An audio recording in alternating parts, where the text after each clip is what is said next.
시청자 여러분 안녕하십니까. 하루의 뉴스를 정리해드리는 YTN 뉴스라이트입니다. 거대 양당 체제로는 안 된다면서 뭉친 제3지대 11일 만에 중요 두 축이었던 이낙연, 이준석 대표가 결국 각자 도생하기로 했습니다. 민주당에선 평가 하위 명단 통보가 이어지면서 후폭풍이 커지고 있는데요. 다시 홀로선 이낙연 대표 측에 공천 탈락자들이 얼마나 모일지도 주목할 포인트입니다. 상대적으로 속도가 빠른 국민의힘 공천, 그러나 영남 화약고가 아직 남아있죠. 사흘 뒤 출범하는 비례용 위성정당 대표를 누가 맡을지 관련 이야기도 솔솔 나오는데요. 인물과 권한을 두고 고민도 간주되는 모습입니다. 50일 남은 총선 전국, 오늘도 나이트 곳곳에서 자세히 다뤄보겠습니다. 화요일 뉴스라이트, 오늘의 헤드라인 보시고 본격 출발합니다.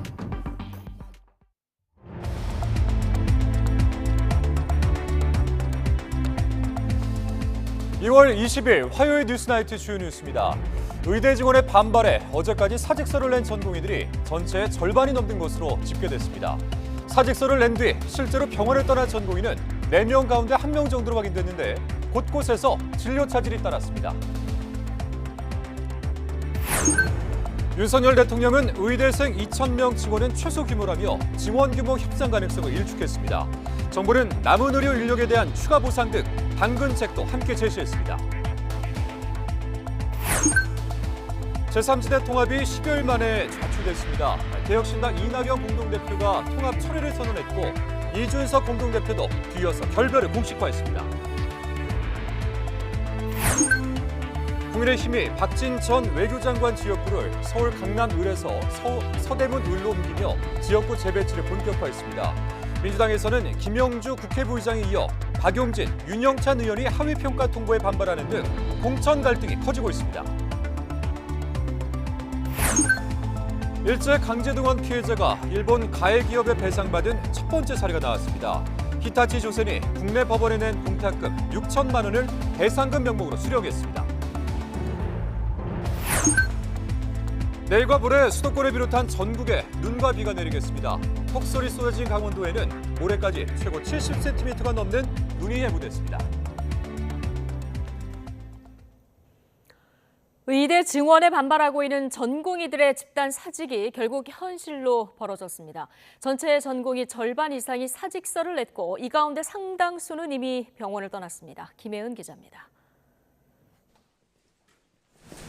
전공의들이 사직서 제출 시한으로 정한 월요일, 전국 수련병원에서 6,400여 명이 사직서를 냈습니다. 전공의 13,000여 명 가운데 절반 이상이 사직 행렬에 동참한 겁니다.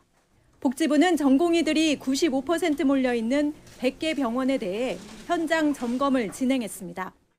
조사 결과 사직서를 내고 실제로 병원을 떠난 전공의는 4명 가운데 1명 정도로 확인됐습니다. 정부는 세브란스 병원과 성모병원 전공의들이 상대적으로 많이 이탈했다고 밝혔습니다. 전공의들이 많이 떠난 곳일수록 진료 차질이 두드러졌습니다. 주요 대학병원의 경우 수술이 30%에서 50% 정도는 취소됐습니다. 진료 차질도 빚어졌는데 병원마다 전공의들이 많은 인기 과목일수록 차질이 심했습니다. 정부는 병원을 떠난 전공의들에게는 즉시 업무 개시 명령을 내렸습니다. 복귀 명령에 응하지 않을 경우 의사면허 자격정지를 위한 행정 절차를 진행합니다. 다만 하루 이틀 시간이 걸리더라도 진료 현장으로 돌아올 경우 처벌하지는 않겠다고 강조했습니다. 개별 구체적인 상황을 다 고려합니다. 그런 것들을 다 일일이 따지고 사유가 다 있거든요. 그런 것들을 다 감안해서 즉시 복귀한 것으로 판단이 되면 추가적인 그런 거는 처벌은 없을 것이고요. 전공의가 없는 병원이 현실로 닥치면서 전국 주요 병원 곳곳에서 차질이 불가피한 상황. 이른바 결전의 날을 지나면서 얼마나 많은 전공의가 진료 현장을 떠나느냐에 따라 의료 공백 사태가 판가름 날 것으로 보입니다. YTN 김혜은입니다. 전공의들이 근무지를 집단 이탈한 첫날 이른바 빅5 대형 병원에선 응급실을 찾아 헤매는 환자들이 여러 곳에서 눈에 띄었습니다. 환자와 보호자들은 제때 치료를 받지 못할까 불안해하며 집단 사직에 따른 의료 공백에 분통을 터뜨렸습니다. 윤웅성 기자가 취재했습니다. 이른바 빅5 병원 가운데 한 곳인 아산병원 응급실 앞에 입간판이 등장했습니다. 병상 포화 상태로 심정지 등 위급한 환자를 제외하곤 인근 병원을 이용하란 내용입니다. 실제 일부 빅5 병원에서는 환자들이 진료를 거부당해 여러 응급실을 찾아 헤매는 경우가 잇따랐습니다. 안산에서 아픈 할머니를 모시고 수원과 서울을 돌던 보호자는 다른 응급실을 찾아 발길을 돌려야 했습니다. 그냥 대병원에서 사람이 없어가지고 그렇게 했습니다. 그냥 안타까운 마음밖에 없습니다. 입원이나 진료가 어려워 어쩔 수 없이 응급실을 찾은 환자도 사정이 어렵긴 마찬가지. 한 보호자는 간암에 걸린 여동생에게 진통제라도 맞추기 위해 길게 줄을 선 응급실 앞에서 하염없이 기다려야 했습니다. 지금 20일 기다렸어요. 20일 기다린 상태에서 여기로 넘어와서 3분 만에 지금 이쪽으로 넘어온 거예요. 저렇게 밀어내면 우리는 환자 죽어가는 것만 봐야 되는 상황이죠. 이미 입원한 중증 환자들이 진료해줄 전공의가 없어서 병원을 옮기는 모습도 발견됐습니다. 응급 갔다가요. 다른 데로 전화. 입원실이 없어요. 다른 데로 병실이 없어서 옮기는 거예요. 어머니가 폐가 좀 안 좋으셔서 하셨는데 입원실이 없대요. 일부 전공의들이 근무를 중단한 첫날 생사를 오가는 응급 환자가 치료받지 못하는 최악의 상황은 벌어지지 않았습니다. 와서 이제 상태 살피고 이제 교수님하고 의논하고 또 같이 오시고 하는데 지금은 이제 교수님이 그걸 다 하시더라고요. 하지만 전공의들의 집단 행동이 장기화한다면 의료 대란이 불가피한 만큼 환자들의 불안도 커지고 있습니다. YTN 윤홍성입니다. 의료 공백이 본격화하면서 정부는 피해를 최소화하기 위해서 비상진료 대응 체계를 가동하고 있습니다. 또 전공의들이 떠난 자리에 남아 응급 환자를 돌보는 의사들과 병원에는 추가 보상을 약속했습니다. 보도에 신지원 기자입니다.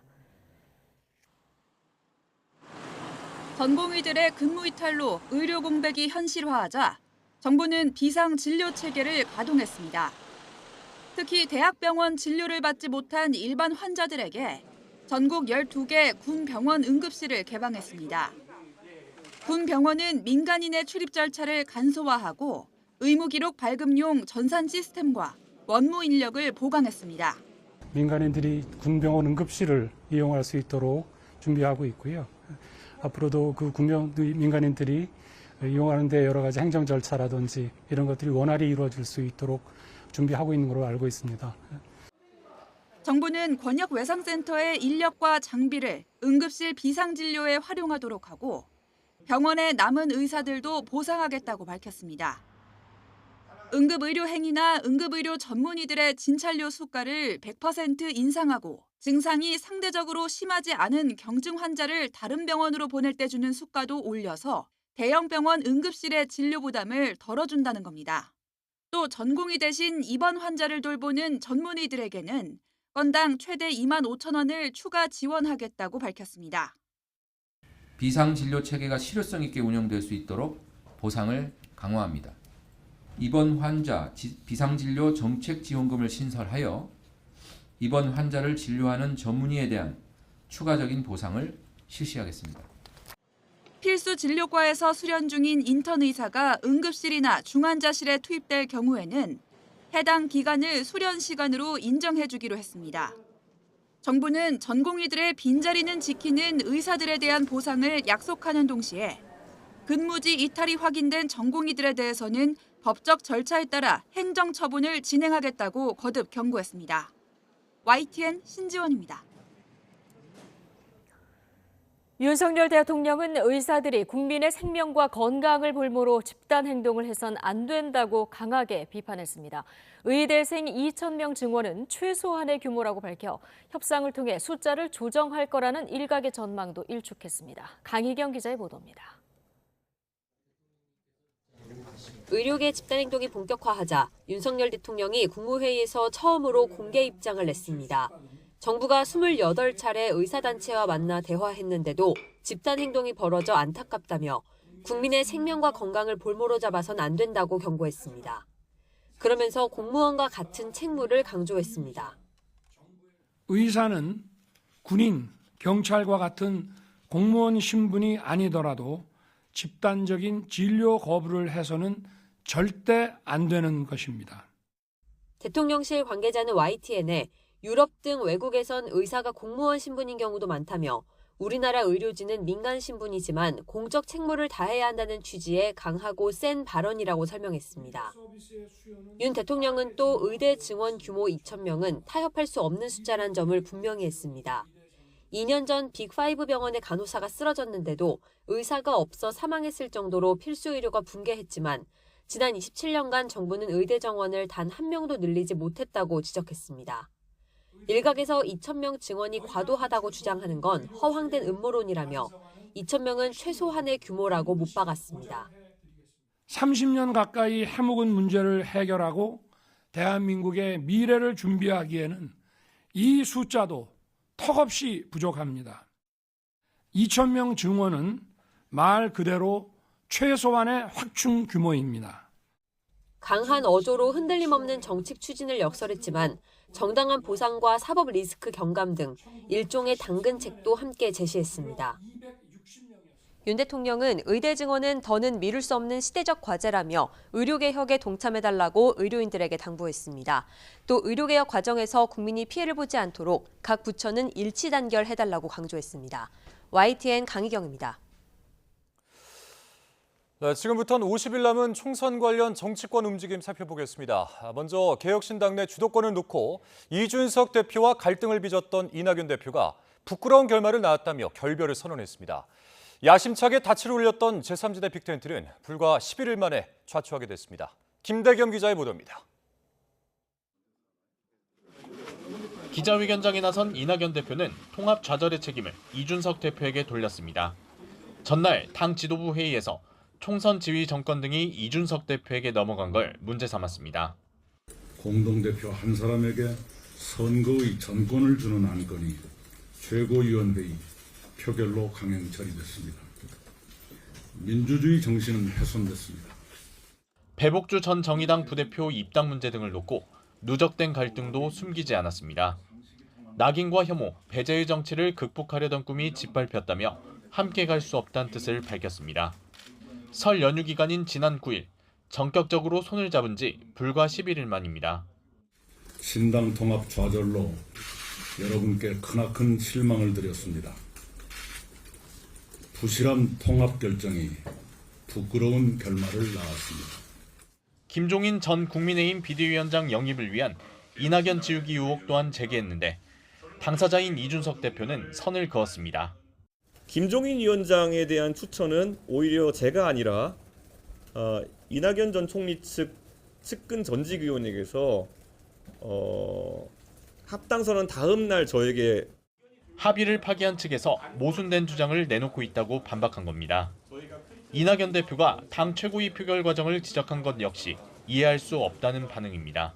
위임 전결 표결 하나가 이런 결과까지 나올 만한 사안인가에 대해서 저를 포함한 제 세력이 다소 지금 믿기 힘들어하는 눈치 속에서 저희가 이준석 대표는 빅텐트 무산에 대해 국민에게 사과하면서도 독자 행보 방침은 분명히 했습니다.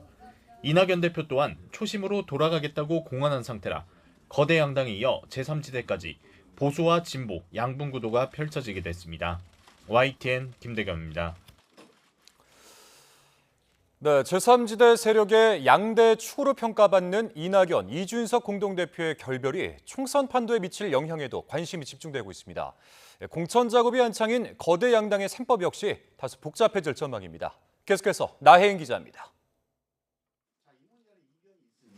개혁신당과 갈라선 새로운 미래는 곧바로 더불어민주당의 공천 내홍을 파고들었습니다.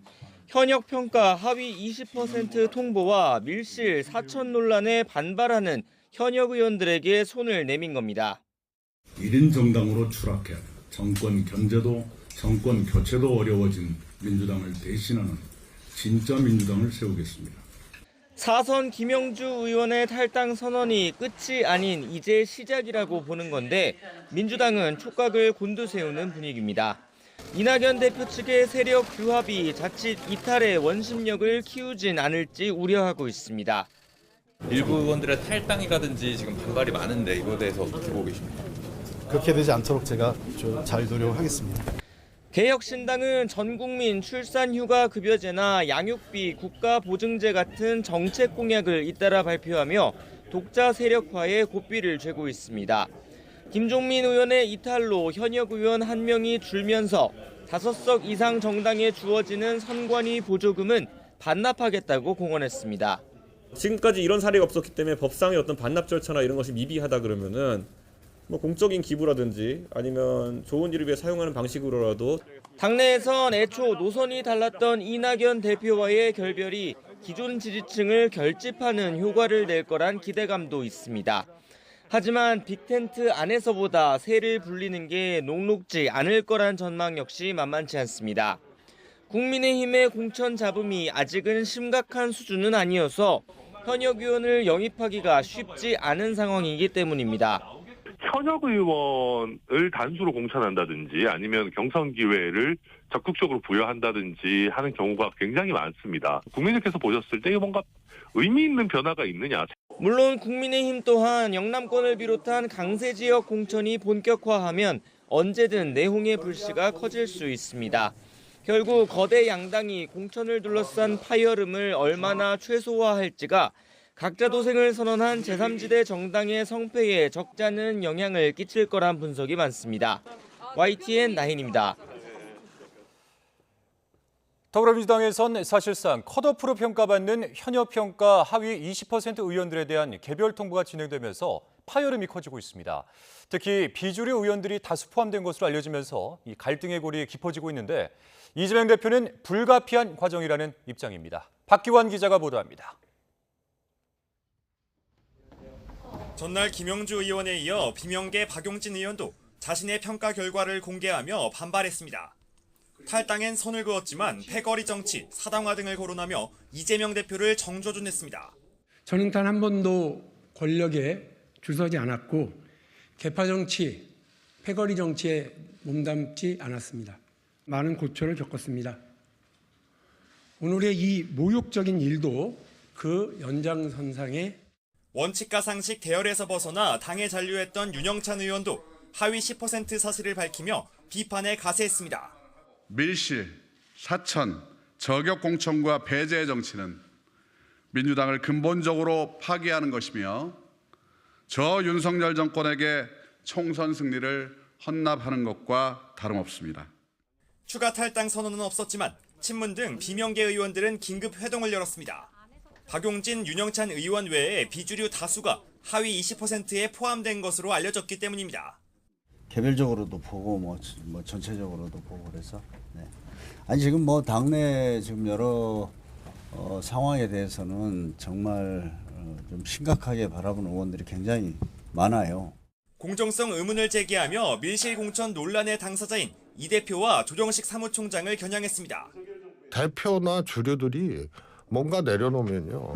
상황 정리나 공천 정리들이 조금 명분 있게 될 수가 있어요. 칼질도 하고 제 사람 넣기도 하고 이걸 두 가지를 다 하다 보니까 당 지도부는 1년 전 결정된 시스템 공천이라며 비명계 학살 의혹을 일축했습니다. 공정한 평가를 통한 황골 탈퇴, 인적쇄신의 과정에서 일어난 불가피한 진통이라는 겁니다. 원래 혁신이라고 하는 것이 그 언어의 의미가 가지는 것처럼 정말 가죽을 벗기는 그런 고통을 의미하기도 합니다. 환골 탈퇴하는 과정에서 생기는 일종의 진통이라고 생각해 주시고 하위 20%에 포함된 것으로 알려진 비명계 의원들은 내일 의원총회를 기점으로 집단 반발을 본격화할 수도 있습니다. 여기에 공천관리위의 추가 심사 결과 발표까지 앞두고 있어서 당내 긴장감이 고조되고 있습니다. YTN 박규환입니다. 국민의힘 4선 박진 의원이 수도권 험지로 꼽히는 서울 서대문 을에 출마해달라는 당의 요청을 수락했습니다. PK 지역 외 첫 중진 재배치인데 대구, 경북 등에도 비슷한 요구가 이어질 것으로 보입니다. 임성재 기자가 보도합니다. 국민의힘 공천관리위가 윤석열 정부 초대 외교부 장관을 지낸 4선 박진 의원에게 지역구 변경을 제안했습니다. 강세 지역인 서울 강남을이 아닌 연거푸 민주당에 자리를 내준 서울 서대문을에 나서달란 겁니다. 박 의원은 어려운 길이 되겠지만 헌신과 도전을 시작하겠다며 요구를 수용했습니다. 서울 수복을 위해서 중진 의원으로서 최선을 다하겠습니다. 중진 3명이 차출된 PK 지역 낙동강 벨트에 이어 수도권에서 이뤄진 첫 재배치 사례입니다. 국민의힘은 박 의원과 함께 서울 강남을에 도전한 이원모 전 대통령실 인사비서관도 수도권 내 다른 지역구로 보내기로 했습니다. 중진이든 용산 출신이든 중량감 있는 인사를 험지로 투입해 두석을 확보하겠다는 이른바 곱셈 공천 전략의 일환입니다. 꼭 가야 할 자리, 그리고 자기에 걸맞는, 자기의 어떤 실력이나 그런 거 걸맞는 정말 싸워볼 만한 자리에 가서 이겨주셨으면 좋겠다는 생각을 합니다. 자연스레 시선은 아직 단수 공천과 경선 여부가 확정되지 않은 다른 여권 강세 지역으로 집중되고 있습니다. 현재 서울 강남 3구는 8곳 지역구 가운데 4곳, 대구 경북 지역은 25곳 가운데 11곳의 공천이 확정되지 않았기 때문입니다. 남은 강남권은 전략 공천 가능성이 거론되는데 현역이 즐비한 TK 지역은 재배치 거절이 하위 평가와 맞물려 컷오프로 연결될 수 있습니다. 국민의힘 공천관리위는 이르면 내일 강남권과 TK 지역의 재배치 논의 결과를 발표할 것으로 보입니다. 핵심 지지 기반인 만큼 현역 의원들의 거취에 당 안팎에 관심이 더 쏠리고 있습니다. YTN 임성재입니다.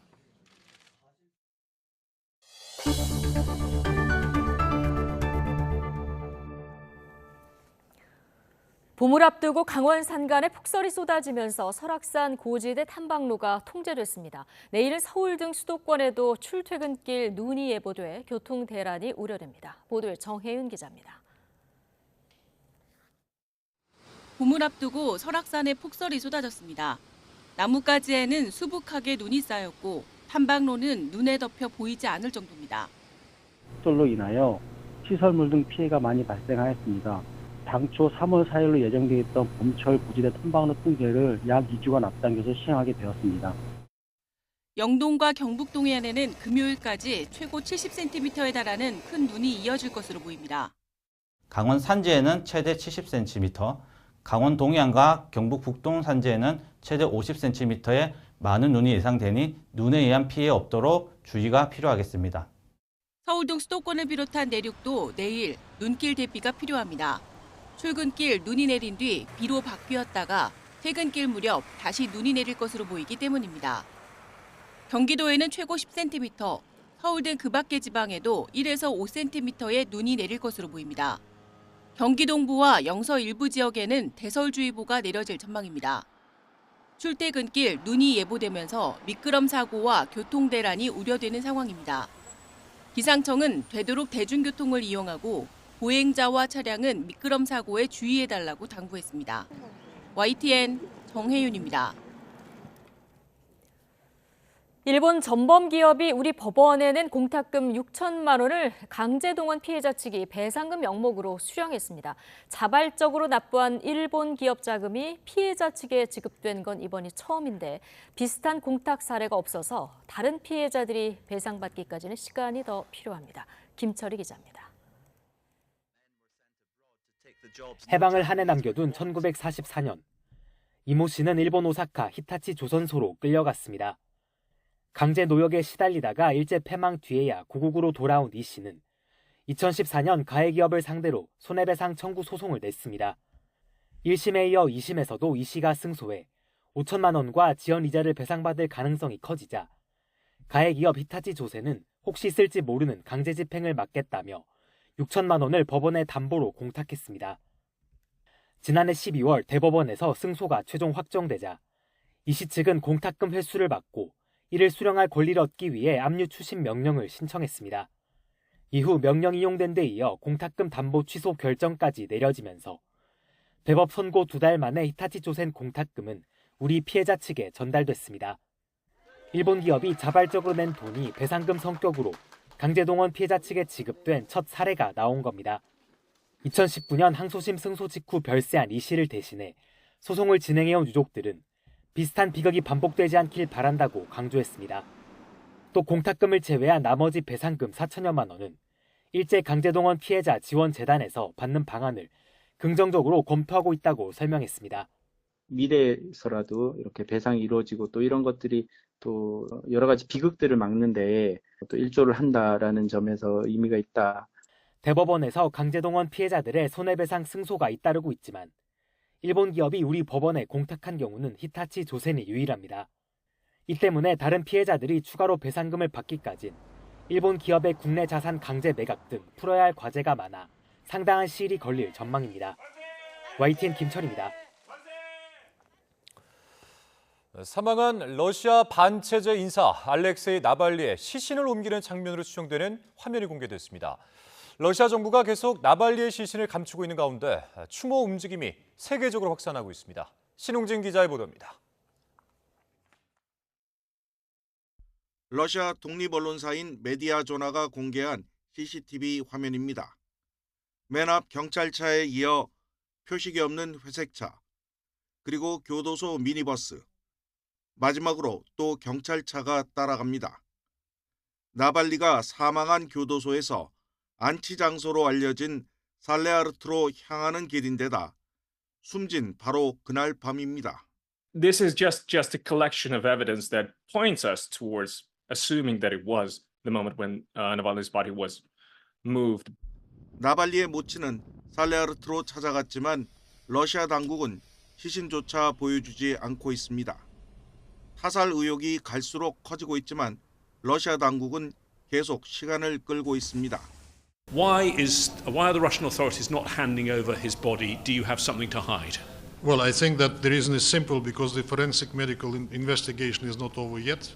The exact cause of the death was not yet disclosed. 이런 가운데 추모와 진상 규명을 촉구하는 움직임이 확산하고 있습니다.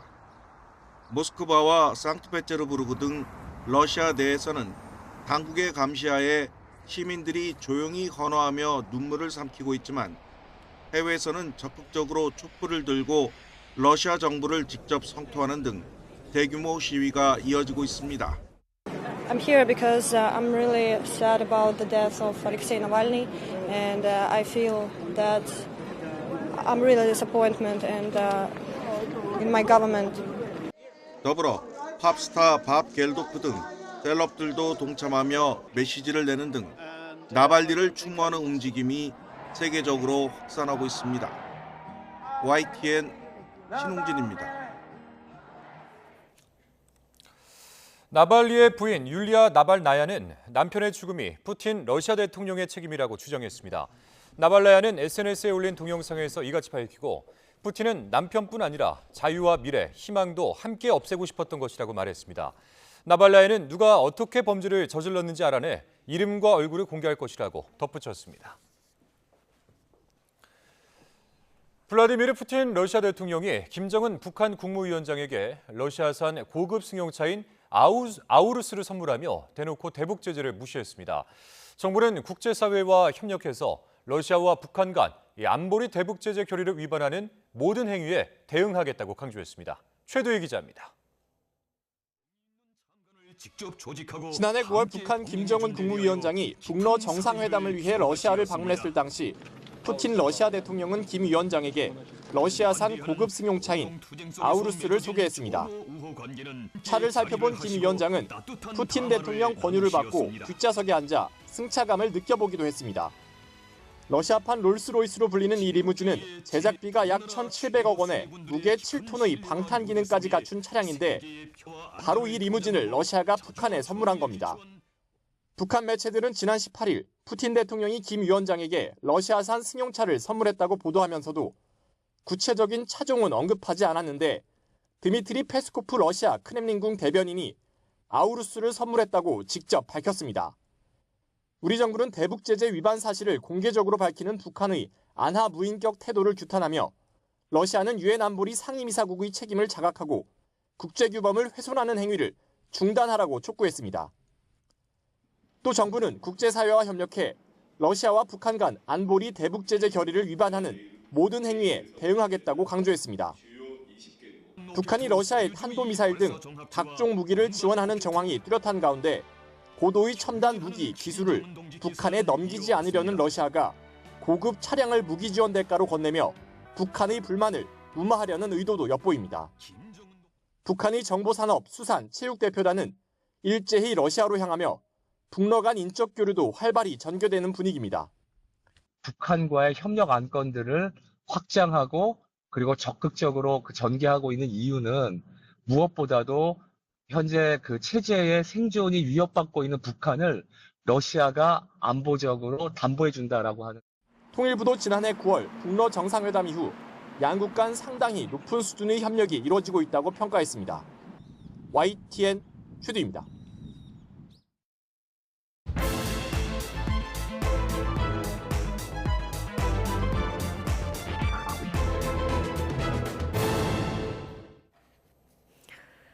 오늘의 정치권 관심 뉴스들 짚어보는 나이트 포커스. 오늘은 진수희 전 의원, 박창환 장한대 교수 두 분과 함께하겠습니다. 어서 오십시오. 안녕하세요. 네, 안녕하십니까.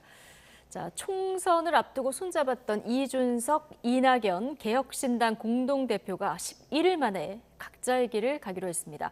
50일 남은 총선 전국에 미칠 파장이 주목되는데요. 영상 먼저 보고 오시겠습니다.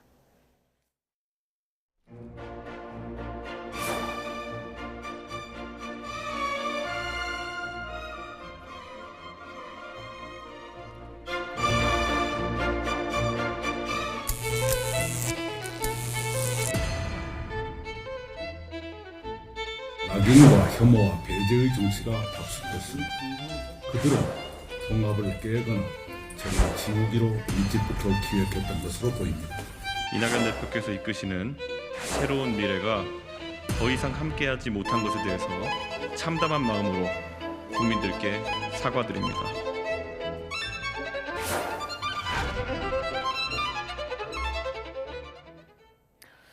네, 설 연휴 앞두고 전격적으로 제3지대 빅텐트가 쳐지지 않았습니까? 네. 이게 11일 만에 지금 찢어진 상태가 됐는데 먼저 분열의 원인과 책임 어디에 있다고 보십니까? 근데 사실은 책임이 누구한테 있다 따질 것도 없이요. 네. 그 구성원들 모두에게 저는 책임이 있다고 보고요. 원인 따질 것도 없이 저는 이미 처음부터 예견된 예상이 수순이다. 된, 예고된 이런 수순과 결말이 아니었나 싶은데요. 예. 사실은 이게 뭐 다양성이라고 하지만 다양성을 넘어서 양극단의 생각을 가진 세력들도 포함하면서 한 5개 세력이 그 자신들의 어떤 정책적인 이견이라든지 입장의 차이를 조율할 새도 없이 시간에 쫓기고 돈에 쫓기고 또 지지율 정체에 쫓기면서 그냥 후다닥 의기투합 네. 방식으로 이제 합하다 보니 이게 이제 합해놓고 악마는 디테일에 있다고 하잖아요. 이제 하나씩 하나씩 풀어나가는 과정에서 결국은 이 사단이 난 건데 어떻게 보면 그나마 각자에게 다행인 거는 이 갈등이 더 지속되고 더 시간이 흐르기 전에 예. 그냥 빨리 깨진 게 차라리 다행 아닌가 싶을 그런 정도까지 생각이 듭니다. 그러니까 결혼하고 이혼하는 것보다는 그냥 약혼한 상태에서 지금 깨지는 게 파혼한 거가 그래도 그 모두에게 좀 피해가 덜한 게 아닌가 싶은 생각이 네. 드는데 아무튼 이 제3지대 신당에 대해서 기대나 지지를 보내셨던 주로 중도 네. 무당층이나 청년층이 과연 이렇게 된 상황에서 그 기대나 지지를 계속 유지할지 아니면 철회할지 예. 그거는 조금 지켜볼 네. 일입니다. 그래서 아마 오늘 이번 주 후반이나 다음 주쯤에 나오는 여론조사 결과가 그래서 상당히 좀 주목되는 상황인데요. 선거 지휘 전권 위임 표결 그리고 그 배복주 위원장 문제 이런 부분들이 좀 양측 의견차가 컸던 것으로 전해지는데 박청환 교수께서는 어떻게 보고 계셨습니까? 뭐 원인은 앞서도 말씀하셨지만 결국은 주도권 싸움이다 네. 이렇게 봐야 되겠죠. 뭐 계기는 배복주 부대표에 대한 그 처리 문제가 핵심이었지만 그 배경은 역시나 선거운동을 앞으로 어떻게 이끌고 갈 것인지 누가 중심이 될 것인지 그리고 비례는 어떤 식으로 구성할 건지 이런 부분들이 결국은 이제 논란의 핵심이었다고 봐요. 그동안에 이제 양당이 소위 빅텐트가 쳐지면서 사실은 빅텐트가 쳐진다는 거는 시너지 효과가 나야 되거든요. 근데 오히려 당 지지율이 떨어졌습니다. 그리고 이준석 대표의 장점인 예를 들어 뭐 논쟁적인 이슈를 치고 나가면서 이슈를 선점하고 또 논란의 중심에 서야 되는데 이걸 못했어요. 또 이낙연 대표 하면은 뭔가 점잖고 예의 바르고 뭐 이런 게 있는데 사실은 그 모습도 없어졌습니다. 이러다 보니까 장점이 오히려 가려지고 단점만 부각되는 이런 결과가 나왔고 이준석 대표가 이거를 못 참았던 것 같아요. 그래서 나 답답해서 못하겠다. 지지율 떨어진다. 정권다오. 그랬더니 못 주겠다. 그러면은 난 나가겠다. 그래서 토요일 날 기자회견 하려고 그랬는데 이제 중간에서 말리니까 그럼 표결해서 해서 위임 주겠다. 그러니까 이 표결 못 하겠다. 그래서 결국은 이낙연 측에서 결국은 이제 나온 거죠. 결과적으로는 앞서 말씀하신 것처럼 언젠가는 터질 문제였다. 다만 그게 총선 전이냐 후냐. 아무래도 선거 후가 될 가능성이 높다고 봤는데 뭐 열흘밖에 11일밖에 못 참고 결국은 헤어지게 된 것 같습니다. 근데 이제 아까 원인 물어보셨는데 원인을 보면 속도감의 차이였던 것 같아요. 그러니까 이준석 대표나 지금 수도권에 출마를 이미 선언하신 그 지금 현역 의원들 계시잖아요. 그분들은 지금 마음이 굉장히 급한 거예요. 빨리 선거에 뛰어들어서 그 이슈 그 파이팅도 하고 홍보도 막 파바박 해 나가야 되는데 이낙연 대표는 전혀 그 속도감을 못 맞추고 신중, 엄중 뭐 이렇게 하시니까 거기서부터 이제 이 균열이 생긴 게 아닌가 싶어서 뭐 연령 차이도 있지만 그 연령 차이에서 오는 어떤 속도감의 차이 뭐 이런 것도 굉장히 크게 작용했던 것 같습니다. 총선 좀 50일밖에 안 남았는데 속도감의 차이가 좀 결정적이었을 것이다 이렇게 보셨습니다. 두 분 말씀하신 것처럼 정치권에서는 이 예고된 결말이다 이런 시선이 적지 않습니다. 이번 분열의 책임에 대한 입장 각각 달랐는데요. 목소리 모아봤습니다. 듣고 오시죠. 통합 주체들의 합의를 최고위원회의 의결로 바꿀 수 있다는 것은 중대한 나쁜 선례가 될 것이다. 정치적 조정을 해보자.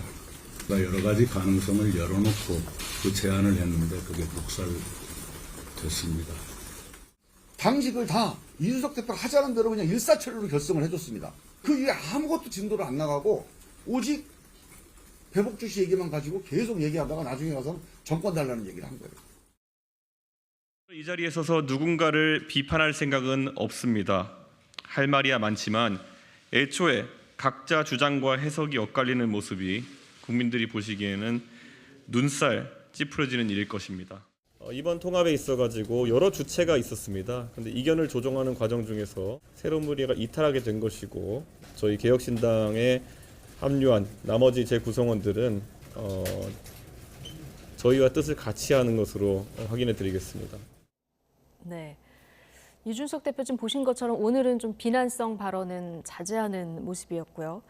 뭐 정책 공약도 계속 발표를 하면서 사실상 지금 독자 행보를 이준석 대표도 좀 하고 있다 이렇게 보면 되는데 자, 이낙연 대표 말 중에서 나를 지우기 위해서 일찍부터 기획한 것 같다고 보고 있다 이렇게 지금 얘기를 했거든요. 그러니까 이준석 대표가 이미 뭐 큰 그림을 그리고 있었다 이런 얘기인데요. 이거 어떻게 된 거라고 보십니까? 근데 이제 깨진 마당에서 정치의 대선배이시기도 한 이낙연 대표께서 저렇게 구구절절 말씀하시는 것도 보기에는 썩 좋지가 않고요. 저렇게 이야기를 하시고 또 김종민 의원도 굉장히 이제 비난성 얘기를 구체적으로 하셨는데 저거는 저 두 분 다 그냥 뭐라 그럴까요? 자기 얼굴에 침 뱉는 거 아닌가 싶고요. 거기에 함께 하셨던 박원석 의원께서 아까 앵커도 소개를 하셨지만 국민도 속고 우리도 속았다 이렇게 말씀하신 거는 저는 그거 역시 그 자신들 얼굴에 침 뱉는 그런 거 아닌가 싶은 생각이 들고요. 어쨌든 이제 오늘 이준석 대표가 또 말을 아낀 것은 그래도 며칠 안 되는 시간이었지만 그 같은 당내에서 좀 그 논쟁을 통해서 그래도 원하는 걸 얻어낸 입장이기 때문에 말을 줄인 게 아닌가 싶은데 왜냐하면 이준석 대표는 결과적으로 이낙연 대표 세력하고는 좀 결별하기를 원했던 않았던 건 맞다고 보십니까? 처음에는 그러지 않았겠지만 며칠 진행되는 걸 봐가면서 아, 같이 가기는 힘들겠다 이런 생각을 했을 것 같아요. 그러니까 지금 모양을 보면 결과적으로 이준석 그 대표로 있던 그 원래의 개혁신당의 원칙과 상식의 두 분 의원 그리고 새로운 선택인가요? 금태섭 의원, 그러니까 유호정 의원. 그분들이 그냥 흡수합당된 그런 모양새가 결과적으로는 돼 버렸기 때문에 이준석 대표 입장에서는 뭐 이낙연 대표에 대해서는 죄송하고 안타깝지만 그래도 이나마 이 모습이 앞으로 총선을 치르기에는 최선은 아니더라도 차선 정도는 되고 최악은 피했다. 뭐 이런 판단을 하고 있지 않을까 싶습니다. 네. 자, 어쨌든 이준석, 이낙연 이 두 세력 앞으로 각자 도생하기로 한 이런 상황인데요. 좀 제3지대를 찍겠다 이렇게 기대하신 유권자들은 좀 실망감이 클 것 같습니다. 앞서 잠깐 얘기를 해주셨지만 이게 뭐 유권자들 입장에서 봤을 때 안 하느니만 못한 통합이었을까? 아니면 지금이라도 이걸 빨리 어떤 리스크를 털고 이렇게 갈라지는 게 나은 건지 어떻게 보십니까? 뭐 양쪽 다 득실이 있겠습니다만은 저는 이준석 대표 측이 실보다 득이 훨씬 많다. 그럼 지지층이 많이 떠났었는데 그 지지층이 돌아올 거라고 보십니까? 아무래도 이제 잃은 적도 있지만 얻은 게 많죠. 아까 5개의 통합 주체 가운데 이낙연 대표 측을 제외한 나머지는 사실상 흡수했거든요. 네, 좀 그래픽 좀 보여주시죠. 어떻게 나눠졌는지. 중도 확장성에 있어서 이준석 대표로서는 지지층이 떨어져 나간 만큼 중도 확장성을 얻은 거예요. 그리고 일단 선거운동의 주도권을 잡았습니다. 네. 이준석식의 정치를 가장 잘할 수 있는 게 소위 그 차별화를 통한 논쟁적인 이슈 제기인데 그걸 통해서 언론의 중심을 설 수 있는 기회를 잡은 거예요. 그렇기 때문에 이준석 대표로서는 뭐 실보다 득이 큰 그런 결별이다 이렇게 볼 수 있고 반면에 이낙연 대표 측은 상처가 큽니다. 득보다 실이 엄청나게 커요. 일단 명분을 잃어버렸어요. 민주당 탈당할 때 뭐라고 그랬냐? 국민들에게 제3의 선택지를 드리겠다고 그랬습니다. 근데 본인이 제3의 선택지 간 거 아니에요. 그런데 그 제3의 선택지에서 나오면서는 또 뭐라고 얘기하냐면은 진정한 민주당을 다시 만들겠다 이렇게 얘기하고 있어요. 그러면 제3의 선택지는 갑자기 어디로 사라져 버렸어요. 명분이 사라진 겁니다. 상황이 바뀌니까. 그리고 그러면 실리는 어떠느냐? 명분은 둘째 치더라도 실리가 좋으면 괜찮은데 지금 이낙연 대표가 아까 얘기했지만은 뭐 사기 결혼 당했다. 이게 지금 이낙연 대표 측 얘기거든요. 그러면 결과론적으로 이준석 대표한테 놀아난 꼴입니다. 노회한 대선 주자급의 이낙연 대표가 이준석 젊은 정치인에게 쉽게 얘기하면 당한 거거든요. 그러면 앞으로 본인이 새로운 민주당을 만들겠다, 진정한 민주당을 만들겠다라고 해서 민주당 그 소위 떨어지는 사람들을 이삭줍기를 했다고 그랬을 때 그분들이 이삭줍기로 이낙연 캠프에 들어가겠냐라는 거예요. 오히려 호남에서든 어디서든 무소속으로 나오는 게 더 유리할 수도 있습니다. 그런 측면에서 보면 이낙연 대표의 정치력이 굉장히 타격을 많이 받았다. 그러면 과연 이준석도 못 이기면서 어떻게 당을 만들어? 이런 이제 평가를 받을 수 있는 거예요. 그런 측면에서 이낙연 대표 측은 굉장히 큰 정책 상처를 입은 거죠. 근데 그 이낙연 대표 측 입장에서 생각해 보면 나와서 같이 하려고 했는데 이준석 대표가 국민의힘 안에서 본인이 겪었던 일을 지금 당내에서 똑같이 하고 있다 이런 또 비판을 하고 있거든요. 그러니까 이제 이낙연 대표 측에서 사기 결혼 얘기를 하는 거예요. 자, 그런데 우리가 흔히 이제 나 사기 당했어 그러면은 인간적으로는 불쌍합니다. 인간적으로는 저런 상황 겪을 분이 아니신데라는 동정은 들 수 있겠지만 이 냉엄한 정치판에서 당장 선거가 50일밖에 안 남은 상황에서 그 얘기는 뭘로 드리냐 하면은 나 바보야라는 나 정치적으로 무능해라고 하는 것밖에 주장이 안 돼요. 그래서 저는 이낙연 대표나 또는 뭐 김종민 대표나 또 뭐 박원석 전 의원이 우리 작업당한 것 같아, 뭐 사기당한 것 같아 이렇게 얘기하시는 게 오히려 그분들을 좋게 봤던 과거에 민주당 지지층으로부터 나왔던 분들이 오히려 우리 지도부가 이거밖에 안 돼? 이런 오히려 좀 자괴감을 느낄 수 있다. 그런 측면에서 이런 반응이 과연 새로운 미래에 좋은가죠? 결코 좋다고 보지 않습니다. 이낙연 대표 측 입장에서는 득보다 실이 많다 이렇게 지금 분석을 해주셨는데요. 그 이낙연 대표는 내가 진짜 민주당을 만들고 밖에서 만들어서 민주당 안으로 다시 들어올 것 같은 오늘 그런 얘기를 하면서 민주당에 계신 동지 여러분들 함께 해달라 이런 얘기도 했거든요. 자, 지금 민주당에서 현역 평가 하위 명단이 지금 통보 중인 상황이고 여기 불만들이 좀 나오고 있어요. 이 공천 탈락자들 새 규합 여부가 주목됐는데 박창환 교수님께서는 이낙연 대표 쪽으로 안 갈 것이다. 호남에서 오히려 무소속이나 이런 선택지를 택할 것이지 이렇게 보셨는데 진수 의원께서는 어떻게 전망하십니까? 글쎄요, 조금은 지켜봐야 될 것 같은데 네. 저는 이낙연 그 대표가 평소에 신중하시던 모습과는 다르게 이번에 네. 이 결별은 굉장히 신속하게 결정을 하신 거잖아요. 네. 저는 제가 짐작컨대 그 신속한 결정의 배경에는 바로 지금 민주당에서 진행되는 공천 내홍, 그거에 따른 일종의 낙수 효과라고 할까요?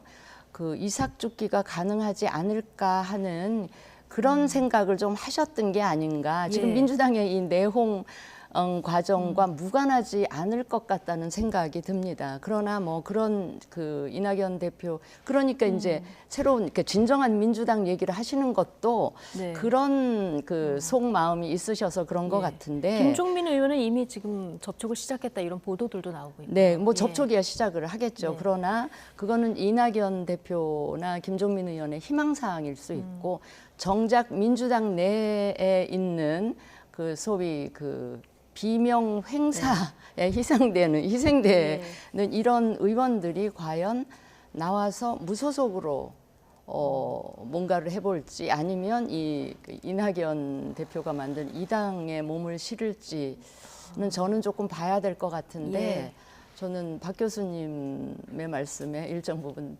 그 공감을 합니다. 예. 네.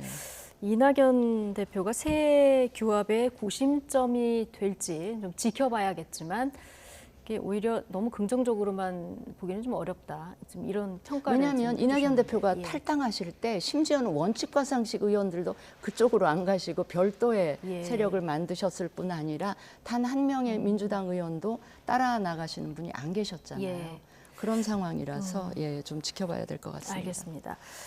자, 한편 새로운 미래 신경민 책임위원은 이번 결별의 원인으로 금태섭 책임론을 언급했습니다. 금태섭 최고위원 오늘 YTN에 출연했는데요. 이 반응까지 함께 듣고 오시겠습니다. 로 많이 참고 참았습니다. 그러나 도저히 안 되겠다라는 판단을 며칠 전부터 할 수밖에 없는 여러 가지 사안이 벌어졌고요. 문제는 금태섭 전 의원인데 금태섭 전 의원은 원래 정의로운 사람이라고 그래서 명망을 얻은 분 아닌가요? 그런데 이런 여러 가지 얘기들을 다 알고 있음에도 불구하고 이준석 대표 편에 쓴 겁니다. 저도 민주당 출신이고 이준석 대표하고는 뭐 알고 지냈어도 그렇게 깊은 얘기를 나눈 지는 얼마 안 됩니다. 이준석 대표 편에 섰냐 또 이낙연 대표 편에 섰냐 그렇게 말할 문제는 아니지 않느냐. 저도 누구 편이라는 생각을 전혀 안 했습니다. 어떻게 하는 것이 가장 나을까 그 기준에서 결정했다는 말씀을 드립니다. 문제는 금태섭 위원이다. 이 신경민 전 의원의 발언은 어떻게 보셨습니까? 그러니까 말리는 신의가 더 밉다 뭐 이런 거예요. 한마디로 얘기하면. 예. 결국은 이준석 대표가 나 못하겠어 나가겠어라고 그랬을 때 이낙연 뭐 이원욱 아니 맨 처음에 지난 주말 네네. 얘기입니다. 토요일 날.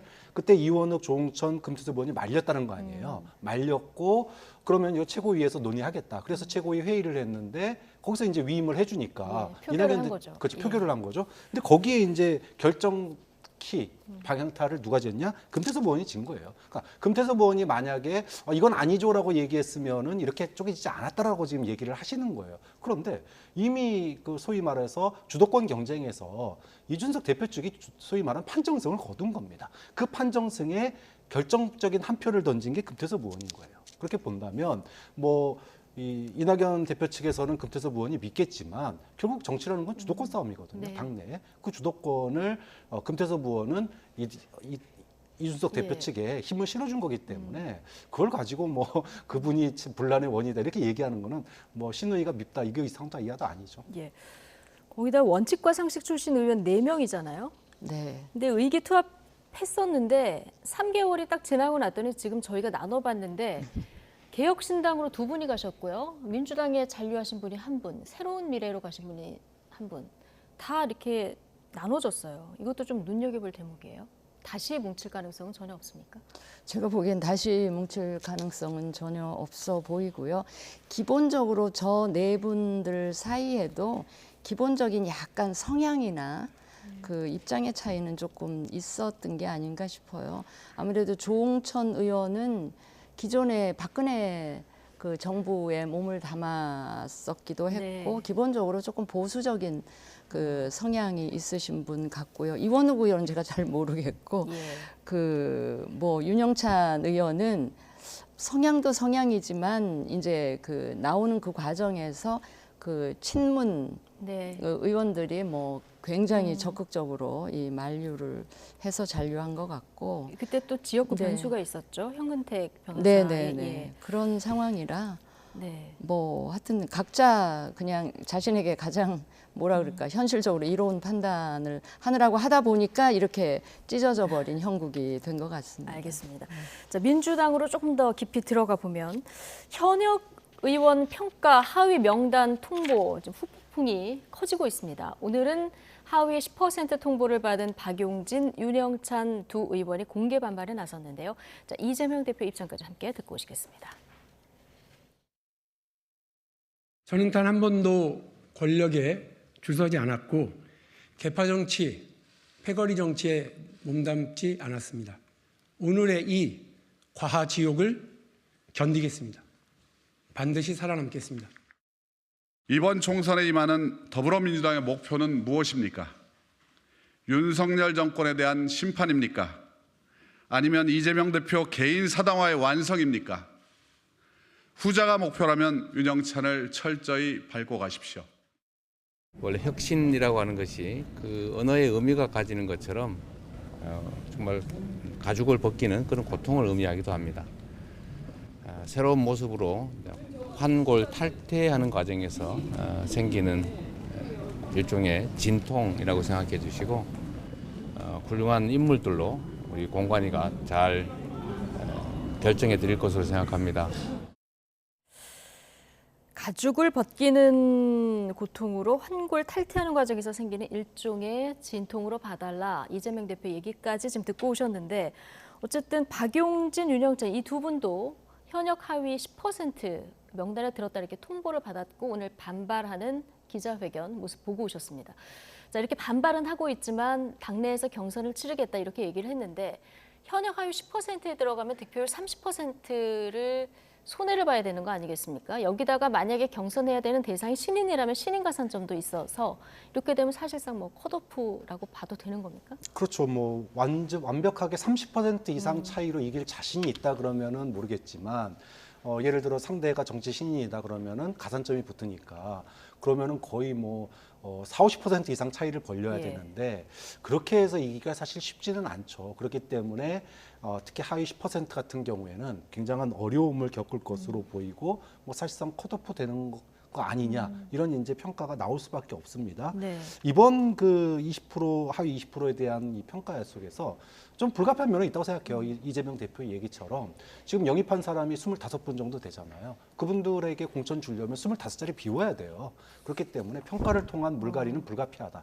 다만 문제는 그 기준이 이제 합리적인가? 기준의 문제인데 왜 개혁의 고통은 소위 말하면은 비명계만 져야 되느냐 이런 이제 볼멘 목소리를 어떻게 넘길 것이냐라고 하는 과제가 남은 거고요. 어제 그 민주당 탈당하겠다 얘기한 김영주 의원 같은 경우는 점수를 공개하라 이렇게 지금 얘기한 상황인데요. 점수까지 공개가 안 되더라도 이 납득할 만한 내부의 그 기준은 어떻게 되는 겁니까? 그러니까 이게 지금 현재로서는 뭐 의정활동, 지역활동, 공약 이행 이런 것들이 있고 여기에 새로 추가된 게 이제 당무 기여도입니다. 정당 기여도. 이게 이제 사실은 정성평가거든요. 그런데 물론 뭐 이거 누가 주는지는 몰라요. 외부에다가 위탁을 한 건데 이게 점수가 굉장히 포션이 큽니다. 그렇기 때문에 누가 어떻게 점수를 받았는지 이것 참 공개하기가 좀 어려운 부분이 있어요. 근데 문제는 다른 부분들은 뭐 사실 정당이라고 하는 게 주도권에 따라서 공천이 바뀌기도 하니까 어느 정도 이해가 되는데 박용진 의원 같은 경우에는 당에서 어떤 과가 있는지 모르겠지만 과거에 유치원 3법이라고 하는 큰 공이 있거든요. 그렇죠. 그럼 공으로서 과를 충분히 커버할 수 있는 공인데도 불구하고 하위 10%를 받았다. 자, 이렇게 되면 이 평가가 정말로 공정하게 객관적으로 부여된 거냐라고 하는 평가가 뭐 친문이 아닌 사실은 이제 박용진 의원 같은 경우에는 우리가 흔히 얘기하는 그 홀로선 정치인이잖아요. 네. 그렇기 때문에 이 박용진 의원이 하위 10%에 들어갔다라고 하는 거를 어떻게 당원과 국민들에게 납득시킬 수 있겠느냐. 좀 이런 점이 좀 박용진 의원이 재심 청구를 했는데 좀 민주당 지도부가 이 부분은 좀 다시 한번 고민해 봐야 될, 옥석을 좀 가려야 될 그런 부분 아닌가 생각이 듭니다. 예. 이재명 대표가 당대표 경쟁할 때였던가요? 박용진 후보도 공천 걱정 없게 하는 그런 당을 만들겠다 이런 얘기를 했었던 것 같은데 박용진 의원, 국민들이 이제 말씀하신 대로 유치원 3법 같은 이런 법안들도 기억을 하고 있고 또 당내 대선 후보이기도 했었는데요. 경선 후보이기도 했었는데 자, 이거를 지금 하위 10% 명단에 들어간 부분을 어떻게 보시고요? 앞으로 일단 그것부터 질문드리죠. 아니 그러니까 외부자의 시각에서 예. 보면 아니 박용진 의원 같은 사람이 그것도 하위 10%에 속해서 컷오프 된단 말이야? 그러면 도대체 민주당이 지금 공천관리위원회에서 하고 있는 현역 의원 평가는 어떤 근거와 어떤 기준으로 하고 있길래 저렇게 되지? 라는 다 의심을 가지기에 충분한 지금 사례잖아요. 그래서 제가 이번에 그 민주당 공천 지금 과정을 보면 초기 시작될 무렵에는 사실은 윤석열 정권 심판론에 기대서 네. 부자 몸조심하듯이 되게 오만한 그 태도를 가지면서 이제 진행이 됐었는데 지금은 거의 이제 공천이 이렇게 수렁에 빠지고 있는 듯한 느낌이 드는데 이미 왜 검증위가 있었잖아요. 네. 검증위 과정에서부터 비판적인 지적이 뭐가 있었냐면 비명은 횡사하고 친명은 횡재하는 거 아니냐 이런 문제 제기가 있었는데 이번에 현역 의원들에 대한 평가 자료가 하나씩 그 발표되는 사례를 보면 그거를 다시 한번 확인시켜주는 네. 이런 결과들이 나오고 있는데 제가 이걸 보면 오늘 뭐 이재명 대표는 이거는 환골탈태를 위한 불가피한 진통인 예. 것처럼 그 이야기를 하셨지만 사실은 이게 누구를 위한 무엇을 위한 환골탈태냐 이런 그 문제 제기를 할 수밖에 없는 게 지금 사실은 제가 보기에는 이재명에 의한 이재명을 위한 환골탈태에 불과한 거 아니냐. 네. 한마디로 말씀드리면 이재명 사당화를 염두에 둔 이런 식의 이 과정이 아닌가 그런 그 생각이 드는데 네. 하여튼 그 지금 민주당의 경우는 전가의 보도처럼 내세우는 이 시스템 공천을 당 대표나 당 지도부가 앞장서서 이거를 무력화시키고 있는 것 같아요. 뭐 여기서 지금 다 말씀을 드리자면 너무 예. 여러 가지가 있는데 뭐 여론조사 출처불명의 여론조사가 막 진행이 되고 그러니까요. 있고 예. 또 제가요 지금 민주당 공천 상황을 관통하고 있는 키워드는 바로 이재명이라고 봅니다. 하나는 이재명 그 딜레마죠. 왜냐하면 네. 이재명 대표도 후보니까 이재명 후보한테 기준을 맞추다 보니까 민주당은 공천 심사의 허들이 굉장히 낮아요. 네. 낮다 보니 예컨대 노웅래 의원 같은 분 또 돈봉투 비리에 연루된 의원들을 하나도 자르지를 못하는 이런 상황이 되니까 그걸 우회해서 당대표가 직접 전화 걸어서 불출마를 종용을 하고 뭐 이런 식의 편법들 이게 시스템 공천이 전혀 아니죠. 뭐 이런 일들이 자행되는가 하면 또 온갖 그 대표 주변에 있는 그 비선 라인이나 뭐 이런 뭐 경기도 팀도 얘기가 나오는데 이런 쪽에서 출처불명의 막 여론조사가 네. 비명 의원 지역구 중심으로 그런데 비명 그 의원 그 지역구 의원 당사자는 제끼고 다른 친명 의원들을 집어넣어서 경쟁력 조사를 하는 이런 그 해괴한 여론조사들이 난무하고 저는 이 모든 이 공천 상황 을 관통하고 있는 키워드는 결국 이재명 같아요. 예. 이재명 대표는 오늘 또 글을 남겼는데 하위 평가받은 분들 불만은 당연한데 이 당연한 불만을 내부 분열로 왜곡해서는 안 된다. 이런 글을 또 남겼고요.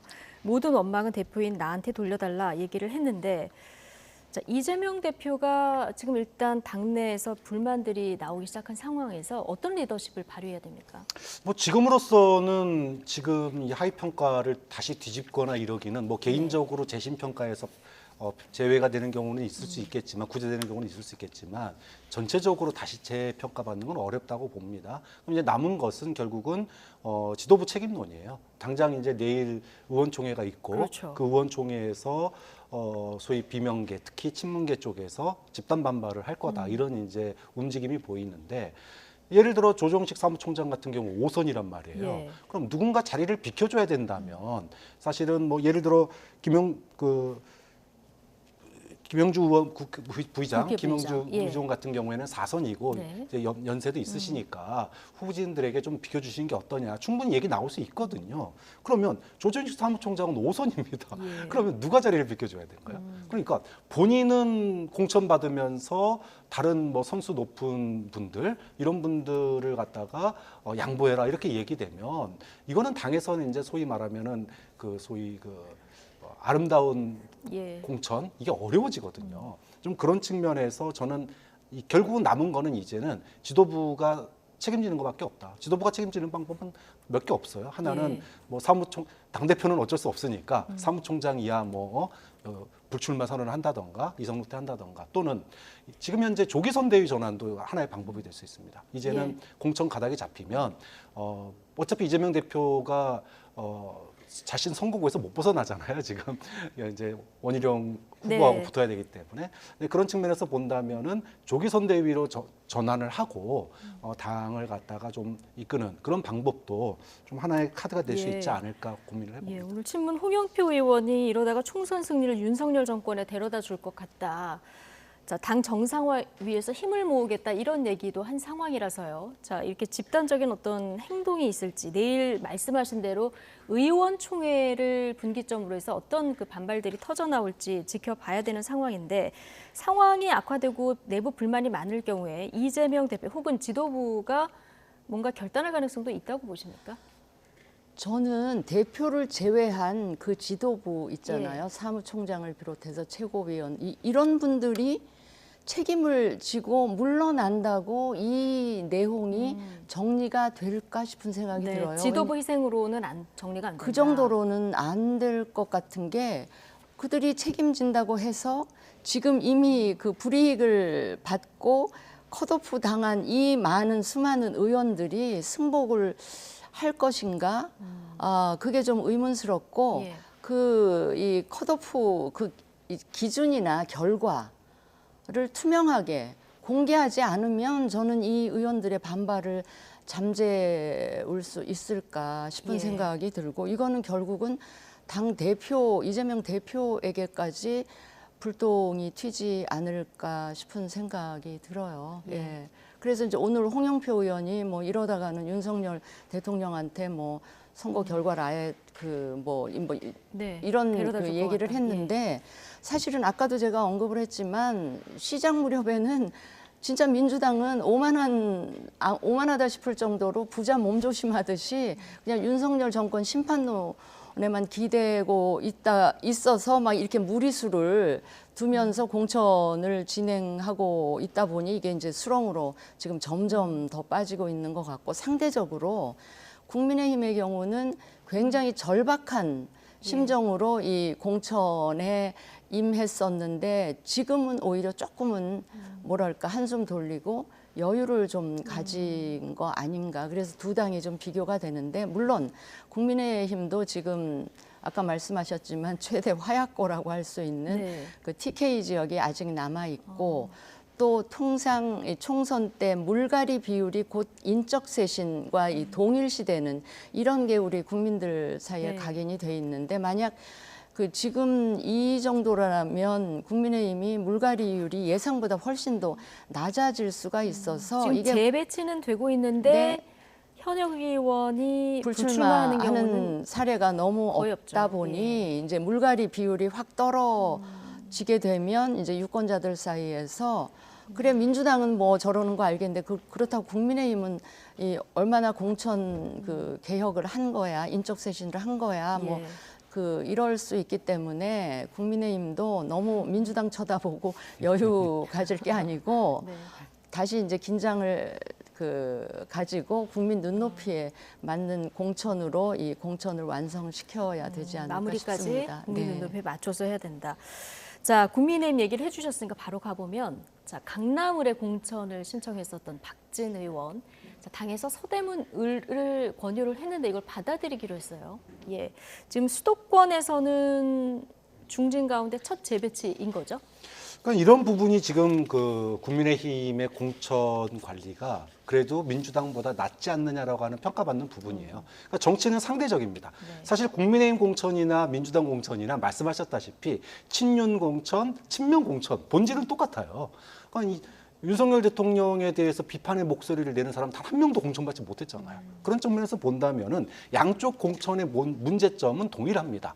근데 다만 지금 그 국민의힘 같은 경우에는 지역 재배치라든지 이런 게 원활하게 잘 되고 있다. 그 이유는 윤석열 대통령의 임기가 아직 3년이나 남았습니다. 예. 혹시라도 떨어지더라도 수용할 수 있는, 갈 수 있는 자리가 많이 있어요. 반면에 민주당은 의원수도 많고 의원수가 많다 보니까 소위 물갈이를 하거나 교체를 하면 불만의 목소리도 크고 또 이분들에게 대체할 수 있는 당근도 없어요. 예. 그러다 보니 이 파열음이 더 큰데 그럴수록 국민의힘은 이게 효과를 보는 거고 민주당은 상대적으로 민주당의 분열이 더 커 보이는 거예요. 네. 아까 이재명 대표가 불가피한 내용이다. 그리고 이것은 어쩔 수 없는 일이다 이렇게 얘기했는데 어쩔 수 없는 일도 상대방에서 문제가 안 생기면 더 크게 보이는 거예요. 네. 좀 그런 측면에서 박진 장관이 지금 서대문 을에 간 것은 뭐 국민의힘으로서는 굉장히 지금 큰 호재고 민주당으로서는 상대적인 거니까 네. 지금 내용과 이렇게 비교되면서 민주당으로서는 참 곤혹스러운 상황이 되는 거죠. 예.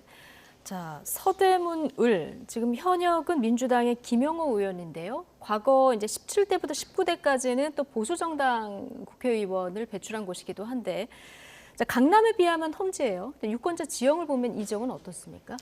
험지죠. 국민의힘 입장에서는 굉장히 험지 중에 하나이고요.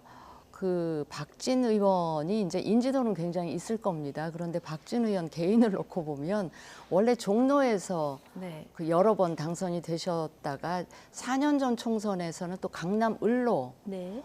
가서 한 번 하시고 다시 이제 또 서대문 을로 출마를 하시는 건데 과연 그러면 이 서대문 을에 계시는 주민들, 유권자들이 이걸 어떻게 판단하실까가 저는 굉장히 궁금하고 그런 상황이라 과연 좋게 평가를 해 주실지. 예. 물론 이제 국민의힘 입장에서는 별다른 갈등 없이 이제 중진이 재배치됐다라고 하는 거는 국민의힘 입장이고 네. 정작 서대문 을에 계시는 유권자들이 어떻게 판단을 하실지는 좀 지켜봐야 할 일이다. 예. 거기다 우리 또 험지이기 때문에. 네. 예.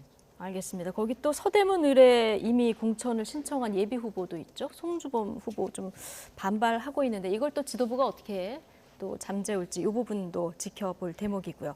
자, 국민의힘 지금 공천 속도가 민주당에 비해서는 앞서 이제 상대적이라는 표현을 쓰셨는데 좀 속도가 나고 있는 상황인데요. 23일에는 이제 국민의힘 위성정당이죠. 국민의 미래가 창당 예정입니다. 지금 당 대표로 거론되는 분들이 좀 이름이 지금 거론되기 시작하는데 인효환 전 혁신위원장 그리고 김혜지 비대위원 이 두 분이 좀 이름이 거론되는 상황이에요. 어떻게 보십니까? 인효환 위원장이 뭐 거론은 되는데 가기가 쉽지가 않을 겁니다. 왜냐하면 사실은 이제 공관위원장 원했다고 그랬다가 안 됐잖아요. 그 네. 이유가 컨트롤이 안 되기 때문이었거든요, 당시에. 그러니까 컨트롤이 안 된다라고 하는 것은 지난번 위성정당 때도 예. 한성교 의원이었나요? 그 당시에 당 그렇죠. 지도부와 대표였죠. 미래한국당 대표. 그렇죠. 예. 공천 이 명단을 둘러싸고 굉장한 설정을 벌였었어요. 예. 그게 사실은 또 패배의 원인 중에 하나가 되기도 했었는데 그런 측면에서 본다면은 인효환 위원장한테 고마움을 느낄진 모르겠지만 비례를 앞번호를 줄 수는 있겠지만 당대표를 맡긴다 이거는 이제 곤란한 측면이 있고 4년 전 한선교 대표 행보를 이미 경험을 했기 때문에 그렇죠. 그런 측면이 있는 거고요. 또 하나는 지금 이제 선거가 끝나고 나면 어떤 식으로든지 간에 소위 현재 권력과 미래 권력 간에 어느 정도의 갈등이 다시 생길 수밖에 없습니다. 국민의힘 내부에서. 자, 그런데 현직 대통령과 차기 권력이 있는데 여기에 또 다른 스포트라이터를 받을 수 있는 이거 사실 같다는 자리가 아니거든요. 예. 인유한 교수가 만약에 이런 스포트라이트를 받는 자리에 간다 그러면 이거 좋아하는 권력자는 없습니다. 스포트라이트가 나눠주면 안 네, 됩니까? 그렇죠. 그렇기 때문에 네. 여러 가지 측면에서 인유한 전 위원장이 위성정당 대표를 맡는다. 이거 좀 쉽지는 않을 것 같아요. 그렇군요. 장동혁 국민의힘 사무총장 그 질의응답 그래픽 다시 한번 보여주시면 국민의 미래 대표의 인효한 전 혁신위원장을 검토하고 있느냐 그랬더니 그건 사실이 아니라고 얘기했고요. 김혜지 비대위원에 대해서 얘기했더니 여러 분을 염두에 두고 고민을 하고 있다. 약간 온도차가 좀 느껴지는 상황인데요. 한동훈 비대위원장도 위성정당 관련해서 최근에 이제 도구라는 표현을 많이 썼거든요. 네. 자, 어느 정도 권한을 가진 그 위성정당 대표를 세울까요? 저기 보시면 저기 답이 나와 있는 것 같다는 생각이 들어요. 네. 인효한 교수는 아니다는 거고 김예지 의원이 될 확률이 굉장히 커 보입니까? 예, 커 보이네요. 네. 그다음에 최근에 그 김예지 의원이 당 그 비대위원회 석상에서 이런저런 말씀하시는 것도 굉장히 중요하게 또 언론에서 다루고 있고 하는 걸 보면 전 상당히 가능성이 있어 보여요. 또 국민들한테 어필할 수 있는 그 당의 좋은 이미지를 줄 만한 분이라서 저는 확률이 굉장히 높아 보입니다. 제 생각에. 인효한 혁신위원장보다는 김혜지 비대위원이 더 가능성이 높아 보입니까? 높아 보여요. 제가 보기에는. 그리고 인효한 위원장은 우리 아까 저기 박 교수님께서는 조금 그 부담스럽고 약간 이 뭐라 그럴까 자기 그립이 세신 분이라 당에서 부담스러워 하는 것 같다 이렇게 말씀을 하셨지만 제가 보면 지난번에 이게 저기 그 서대문에 출마도 아마 권유를 했던 것 같은데 그 여러 번 거절하신 걸 보면서 저는 어떤 생각을 했냐면 지난번에 그 혁신위원장 맡으면서 아주 정치권에 좀 가족들이 반대한다 그러죠. 엄청 고생하셨잖아요. 마음고생을 많이 하시는 걸 보면서 가족들이 반대가 굉장히 심하구나. 그렇다면 그냥 정부 차원에서 대북 관련한 뭐 그런 역할을 하시거나 행정부 쪽에서 그런 일을 또 하고 싶다고 하셨죠. 네네. 그래서 그런 일을 하실 가능성이 높지 이 정치권에서 역할을 계속 바꿔가면서 계실 것 같지는 않다는 생각이 듭니다. 알겠습니다. 정영환 공관위원장 그런데 좀 바쁜 일 지나고 나면 도시락 회동이라도 한번 하고 싶다. 인효한 전 혁신위원장을 향해서 이렇게 얘기를 했기 때문에 혹시 또 어떤 역할이 주어질지도 끝까지 좀 지켜볼 대목인 것 같습니다. 자, 오늘 나이트 포커스는 여기서 마치겠습니다. 진수희 전 의원, 박창환 장한대 교수 두 분과 함께했습니다. 고맙습니다.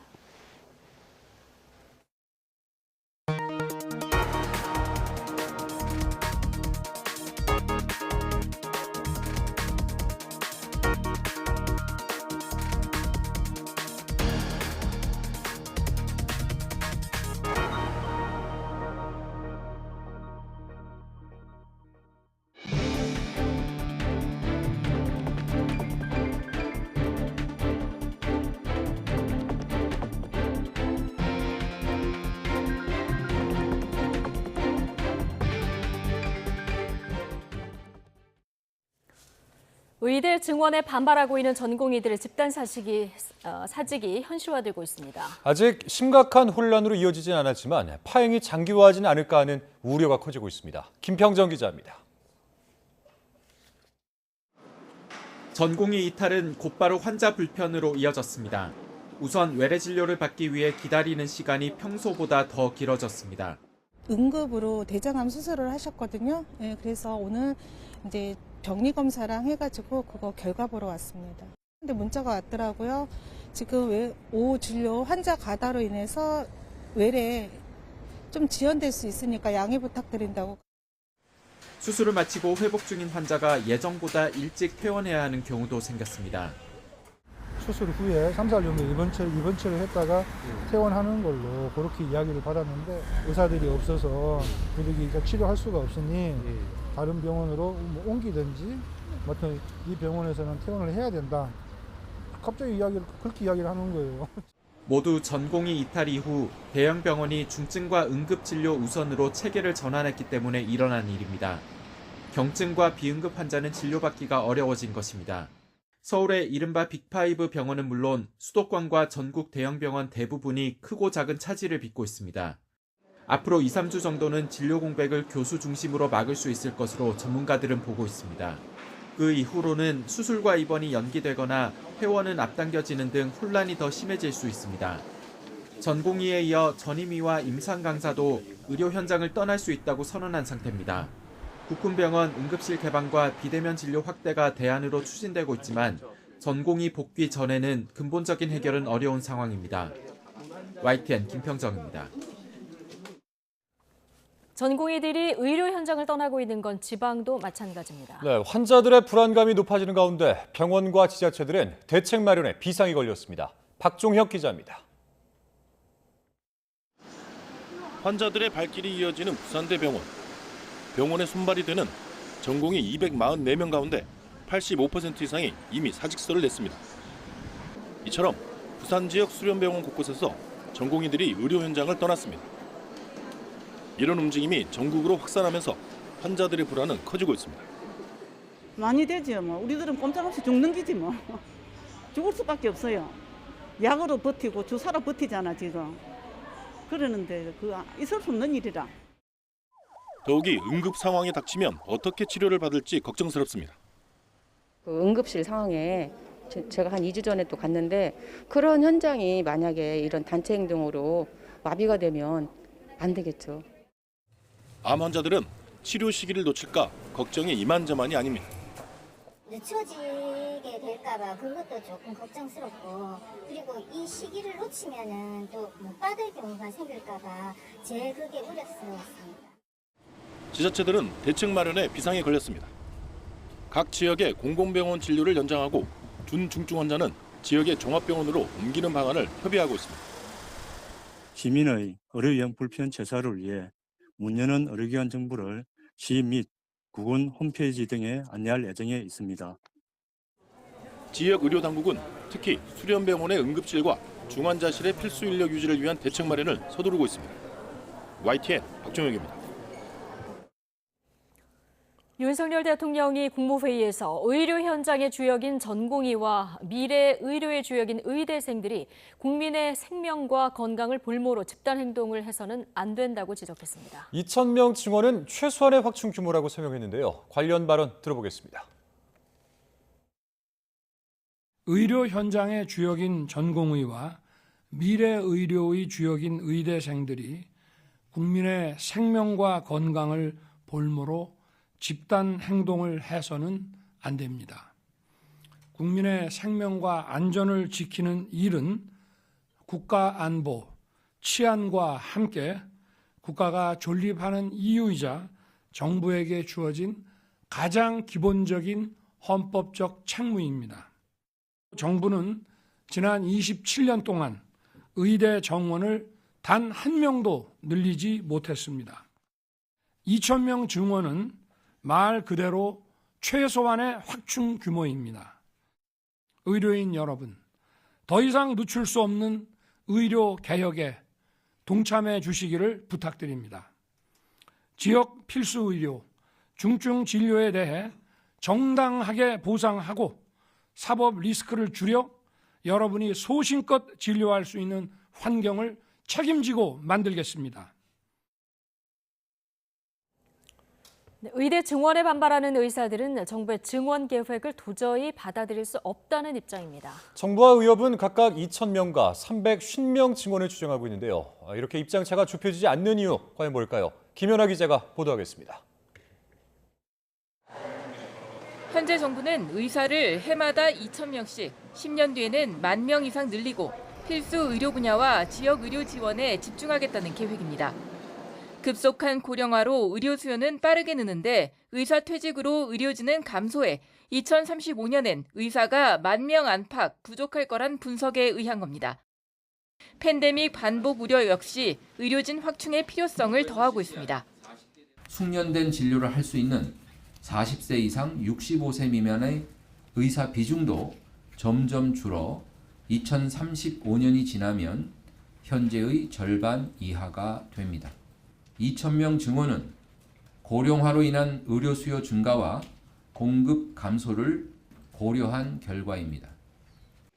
하지만 의료계는 의사는 부족하지 않다며 필수 의료 분야 의료진이 겪는 불합리한 소송 문제와 열악한 처우를 개선해 기피 현상을 해결하면 된다고 봅니다. 소아과 오픈런과 응급실 뺑뺑이, 지역 의료시설 부족 역시 의료기관 이용 행태에서 비롯된 문제라는 주장입니다. 의료기관을 많이 이용하는 최고로 많이 나간 나라고, 두 번째, 1인당 병원의 재원 일수는 우리나라가 몇 번째냐 하면 일본 다음으로 두 번째로 많은 나라예요. 의사가 부족한 나라에서 건강 수준이 최고고 의료기관 이용을 최대로 많이 한다는 것이 과연 이게 맞는 얘기냐. 의대 교육 가능 인원과 관련해서도 정부는 지난해 정부 수요 조사와 현재 교육 여건을 검토했을 때 문제가 없다고 밝혔지만 시뮬레이션 술기 실습 등 기술 발달과 함께 더 효율적인 교육도 가능하며 정부는 의학 교육의 질 개선을 위한 지원 정책도 병행할 예정입니다. 의대 학장들은 당시엔 희망 수치를 낸 것 같다고 조사 결과를 부인하면서 350명 정도를 늘리는 게 최선이라고 주장했습니다.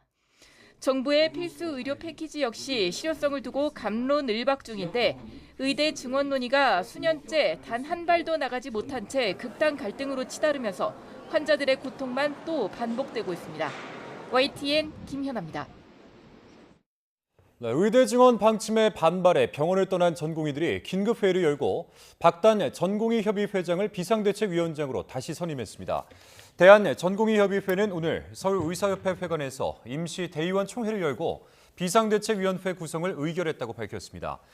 박단 전공의협의 회장이 비상대책위원장으로 선출됐고 이른바 빅5 병원의 전공의 대표자를 포함한 7명이 비대위원을 맡게 됐습니다. 비대위는 내부 협의를 거쳐 성명서를 발표할 예정입니다. 비대위는 전공의들의 집단 사직 이후 본격적인 병원 밖 행동을 검토할 것으로 전망됩니다. 정부가 청년들의 내 집 마련을 위해서 연 4.5% 이자를 주는 청년 주택 드림 청약 통장을 내일부터 출시합니다.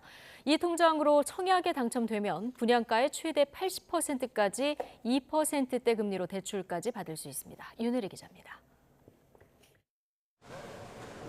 새해에도 여지없이 청약통장 해지 행렬이 이어지고 있습니다. 올해 1월 주택청약 종합저축 가입자 수는 2,556만여 명으로 한 달 만에 5만여 명이 청약통장을 해지했습니다. 1년 전과 비교하면 67만 명 넘게 줄었습니다. 치솟는 분양가에 청약 무용론이 확산한 탓입니다. 큰돈을 마련하기 어려운 2030 청년 세대 10명 가운데 4명은 청약 제도 자체가 실효성이 없다고 생각할 정도입니다. 이처럼 청약으로 내 집 마련을 포기하는 청년들이 늘자 정부가 혜택을 대폭 강화한 청약 통장을 새롭게 내놨습니다.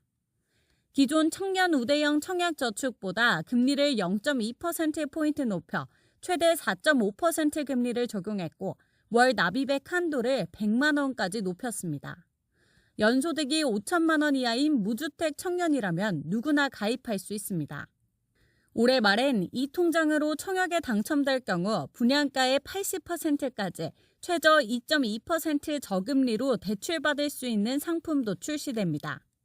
만기는 최장 40년으로 DSR 규제도 받지 않지만 분양가가 6억 원 이하, 전용 면적이 85제곱미터 이하인 집을 살 때만 적용됩니다.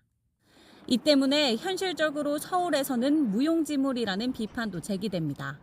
서울에서는 적용하기 힘들고 경기 지역에서 조건에 부합하는 지역들이 있는데 3기 신도시에서 본청약이 들어가는 서울 인근 지역의 계양이나 고양 창릉 이런 지역에서는 이 기준 안에 들어가는 단지들이 나올 겁니다. 일반 청약저축 가입자라도 요건을 충족하면 청년 주택 드림으로 전환할 수 있습니다. 정부가 새롭게 출시한 청약통장에 청년들의 이탈 행렬을 막을 수 있을지 관심입니다. YTN 윤혜리입니다. 지난해 4분기 주택담보대출이 15조 원 이상 늘며 가계빚이 또 역대 최대를 기록했습니다. 한국은행은 다만 주담대 증가폭이 꺾였고 연간 기준 가계대출 증가 규모도 낮은 수준이라며 정부의 관리 정책이 효과를 내고 있다고 봤습니다. 이승은 기자입니다. 지난해 4분기 가계신용 잔액은 1,886조 4천억 원, 한 분기 전보다 8조 원 늘며 또 역대 최대 기록을 갈았습니다.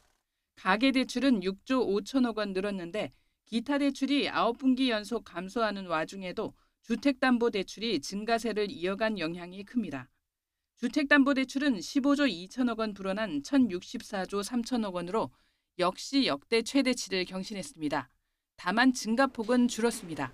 정부가 특례 보금자리론을 비롯한 정책 모기지 공급 속도 조절에 나서고 은행 개별 주택담보대출 증가 규모도 축소된 영향으로 분석됩니다. 전체적인 그 흐름을 평가할 때는 지금 정부의 그런 가계부채 관리 정책의 영향이 좀 뚜렷하게 나타나고 있다. 한국은행은 지난해 연간 가계대출 증가 규모가 18조 4천억 원으로 2022년을 제외하고는 통계 작성 이래 가장 낮은 증가 수준이라고 설명했습니다. 신용카드 사용이 늘면서 판매 신용은 1조 5천억 원 늘어난 118조 1천억 원으로 집계됐습니다. 연말 계절적 요인이 영향을 미친 것으로 분석됩니다. YTN 이승은입니다. 살인적인 고금리로 민생을 위협하는 불법 삭금융에 대해서 검찰과 경찰, 금융감독원, 국세청이 합동으로 2차 전방위 조사에 들어갔습니다. 최고 연 3만 %가 넘는 이자를 불법 추심한 사채업자도 확인됐습니다. 보도에 오인석 기자입니다. 국세청 추적조사팀이 고액 체납 사채업자 실거주지에서 샤넬 가방을 찾아내 압류 상자에 담습니다. 체납자는 40점이 넘는 이런 명품 가방과 신발을 구매하며 호화 생활을 해온 것으로 드러났습니다. 신용불량자 등 취약계층에 최고 연 9,000%의 고금리 이자를 받았는데 종합소득세 수십억 원은 내지 않았습니다.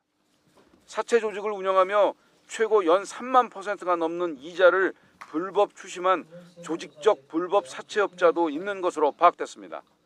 또 신용 취약계층 수천 명을 상대로 최고 연 3,650%의 살인적 이자 수익을 차명 계좌로 숨긴 불법 사채업자도 덜미가 잡혔고 급전이 필요한 시장 영세 상인으로부터 연 200%가 넘는 이자를 받은 미등록 불법 사채업자도 적발됐습니다.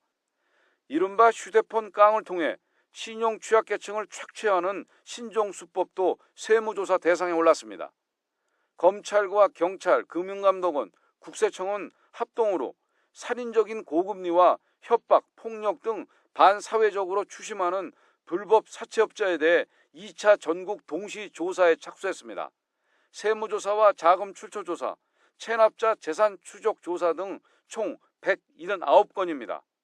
검찰은 기소자료 등 영장 청구, 경찰은 조사 시 경찰관 동행 등 신변보호, 금감원은 피해 접수 사례 등으로 공조에 나섭니다. 유관기관과의 공조체계를 기반으로 긴밀히 협업하며 불법 사금융에 엄정 대처하겠습니다. 불법 사채의 자금줄인 전주를 끝까지 추적하고 조세 포탈 행위는 고발하여 반드시 형사처벌 받도록 철저히 조사하겠습니다. 범정부 태스크포스는 오는 6월까지 역량을 총동원해 불법 사금융업자의 탈루 소득을 단돈 1원까지도 끝까지 추적하겠다고 강조했습니다. YTN 오인석입니다. 정부 기관이나 지인을 사칭해 문자를 보낸 뒤 개인정보를 빼돌리는 스미싱 피해가 좀처럼 끊이지 않고 있습니다. 국내 통신사들이 스미싱이나 불법 스팸 문자를 막기 위해서 인공지능 기술을 도입하고 있습니다. 황보혜경 기자가 취재했습니다. 법적 기준을 초과해 민원이 접수됐다는 문자 메시지입니다. 문자 속 URL 주소를 인터넷에 검색해보니 정부 민원24와 비슷한 사이트가 뜨는데 자세히 보니 금융인증서 칸에 오타가 있습니다. 정부기관인 것처럼 속여 URL을 클릭하게 한 뒤 휴대전화에 악성 코드를 설치해 금융정보를 빼돌리는 스미싱 문자입니다. 법적 기준 초과할 일이 없는데 그렇게 오니까 이제 조금 궁금하기도 했고 금융인증서라고 똑같이 나왔으면은 클릭할 사람들이 있을 것 같긴 해요. 지인 청첩장이나 부고장은 물론 카카오페이와 같은 기업을 사칭하는 등 스미싱 수법이 갈수록 교묘해지고 있습니다. 최근 5년 동안 경찰에 접수된 스미싱 관련 피해는 3,650여 건으로 나타났습니다. 이를 막기 위해 국내 통신사들이 인공지능 AI 기술을 도입하고 있습니다. KT는 AI가 스팸 문자를 빠르게 판별하고 악성 URL이 포함됐는지 확인해 차단하는 기술을 최근 상용화했습니다. 그 결과 스팸 문자 분석 시간이 크게 줄었고 정확도는 최대 99%까지 높아졌습니다. 기존에 만들었던 믿음 LLM 기술을 경량화한 믿음 3B 모델, 30억 개의 파라미터를 가진 모델을 이용해서 속도를 엄청나게 개선을 했습니다. LG유플러스도 스팸이나 스미싱은 물론 보이스피싱을 막기 위해 AI 기술을 활용하고 있습니다. SKT 역시 지난해 1월부터 8개월 동안 인공지능으로 걸러낸 스팸 문자만 3억 4천만 개, 스미싱은 474만 개에 달합니다. 다만 스팸이나 스미싱 발신자가 통신사를 옮겨가며 범죄를 저지르는 것을 막기 위해 통신사끼리 발신자 정보를 공유하는 등 협업 필요성도 제기되고 있습니다. YTN 황보혜경입니다. 한국노총은 오늘 중앙집행위원회를 열고 올해 요구할 임금 인상률을 8.3%로 확정했다고 밝혔습니다.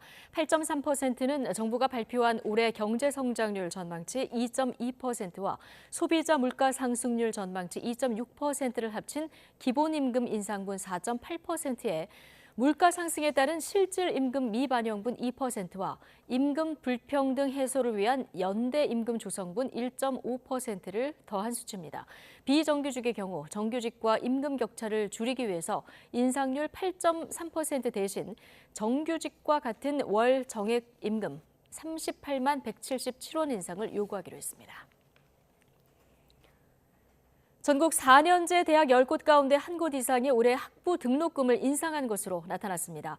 한국사립대학총장협의회는 2024학년도 대학 등록금 현황을 분석한 결과 전국 4년제 대학 190개 교 가운데 26개 교가 학부 등록금을 올리기로 했다고 밝혔습니다. 등록금을 올린 대학의 인상률은 최저가 1.07%, 최고는 법정 상한선인 5.64%였는데 5% 이상 올린 대학이 9곳으로 가장 많았습니다. 지난해 대학 평균 등록금은 665만 2천 원으로 계열별로는 의학이 980만 6천 원으로 가장 비쌌고 공학과 예체능이 뒤를 이었습니다.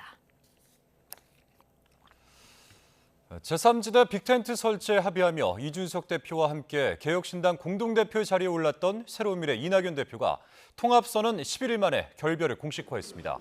이 대표는 오늘 서울 여의도 새로운미래 당사에서 김종민 공동대표와 함께 기자회견을 열고 부실한 통합 결정이 부끄러운 결말을 낳았다며 이같이 밝혔습니다. 이 대표는 통합은 자초됐지만 초침은 오히려 굳건해졌다며 다시 새로운 미래로 돌아가 당을 재정비하고 선거 체제를 신속히 갖추겠다고 강조했습니다. 개혁신당 이준석 대표는 이낙연 공동대표가 통합선언 11일 만에 결별을 공식화한 데 대해서 참담한 마음으로 국민께 사과한다며 고개를 숙였습니다.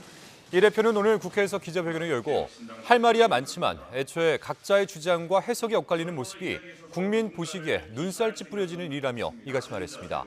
이어서 제3지대 통합 중 새로운 미래가 이견을 조율하지 못해 이탈하게 된 거라며 나머지 구성원들은 뜻을 함께한다고 강조했습니다. 윤석열 대통령이 김현숙 여성가족부 장관의 사표를 수리했습니다. 대통령실 핵심 관계자는 오늘 YTN에 윤 대통령이 김 장관의 사의를 수용해 면직안을 제거했다고 밝혔습니다.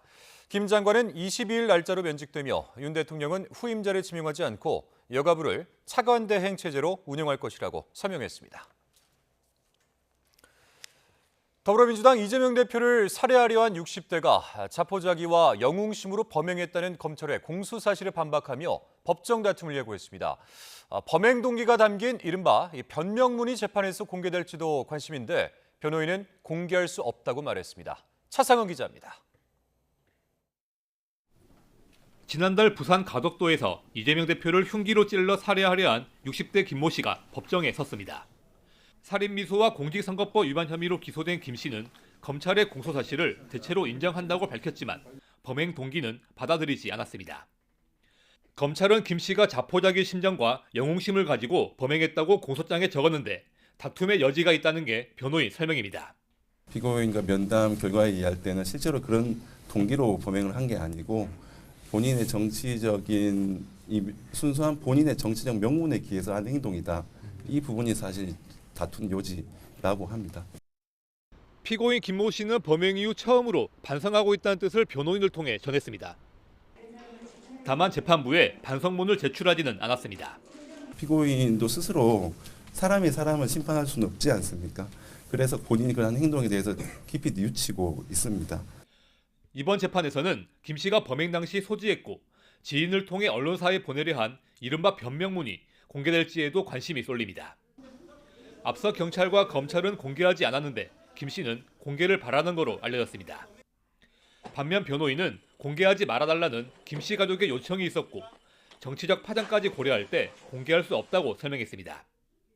재판부는 다음 달 공판에서 범행 동기를 둘러싼 검찰과 김 씨의 주장을 듣기로 했습니다. YTN 최상입니다. 경기도 법인카드 유용 의혹을 받는 이재명 더불어민주당 대표의 배우자 김혜경 씨에 대한 첫 재판이 다음 주에 열립니다. 수원지방법원은 공직선거법 위반 혐의를 받는 김 씨의 첫 공판 기일을 오는 26일 오후 2시에 열기로 했습니다. 김 씨는 이재명 대표가 경기도지사였을 당시 수행비서 배모 씨를 통해 당 관계자 등 6명의 밥값 10만 원가량을 경기도청 법인카드로 결제한 혐의를 받습니다. 코리안 몬스터 류현진의 국내 복귀가 사실상 초입기에 들어갔습니다. 한화는 류현진과 계약을 위해 메이저리그 사무국에 신분 조회를 요청했고 이미 유니폼과 스프링캠프 항공권까지 마련했습니다. 양시창 기자입니다. 코리안 몬스터 류현진의 국내 복귀가 임박했습니다. 원 소속 구단 한화는 공식 계약 발표에 앞서 MLB 사무국에 류현진의 신분 조회를 요청했고 자유계약 선수 FA라는 회신을 받았습니다. 신분 조회 요청은 국내 구단이 미국에서 활동한 선수와 계약하기 전 필요한 절차로 사실상 계약이 마무리 단계에 이른 것으로 볼 수 있는 대목입니다. 한화는 류현진과 국내 복귀에 대한 긍정적인 얘기가 오가고 있는 건 사실이고 몇 가지 논의할 사항을 정리하고 있다고 밝혔습니다. 하지만 류현진 유니폼 제작에 이미 착수했고 스프링캠프 합류를 위한 일본 오키나와행 항공권 예약도 해놓은 사실을 부인하지 않았습니다. 한화 관계자는 YTN과의 통화에서 계약 확정에 대비해 오키나와 항공편도 날짜를 여러 개 예약해 놓았다면서 유니폼 제작 등 모든 조치가 최대한 선수단에 빨리 합류하게 하기 위한 대비책이라고 설명했습니다. 야구계에서는 류현진의 계약 규모가 KBO 사상 최대인 4년 최대 170억 원에 이를 것이라는 전망까지 나오고 있습니다. 계약이 확정되면 류현진은 지난 2013년 미국 메이저리그 진출 뒤 12년 만에 KBO 무대에 복귀하게 됩니다. 한화는 늦어도 이번 주 안에 류현진과의 계약을 확정해 발표할 전망입니다. YTN 양시창입니다.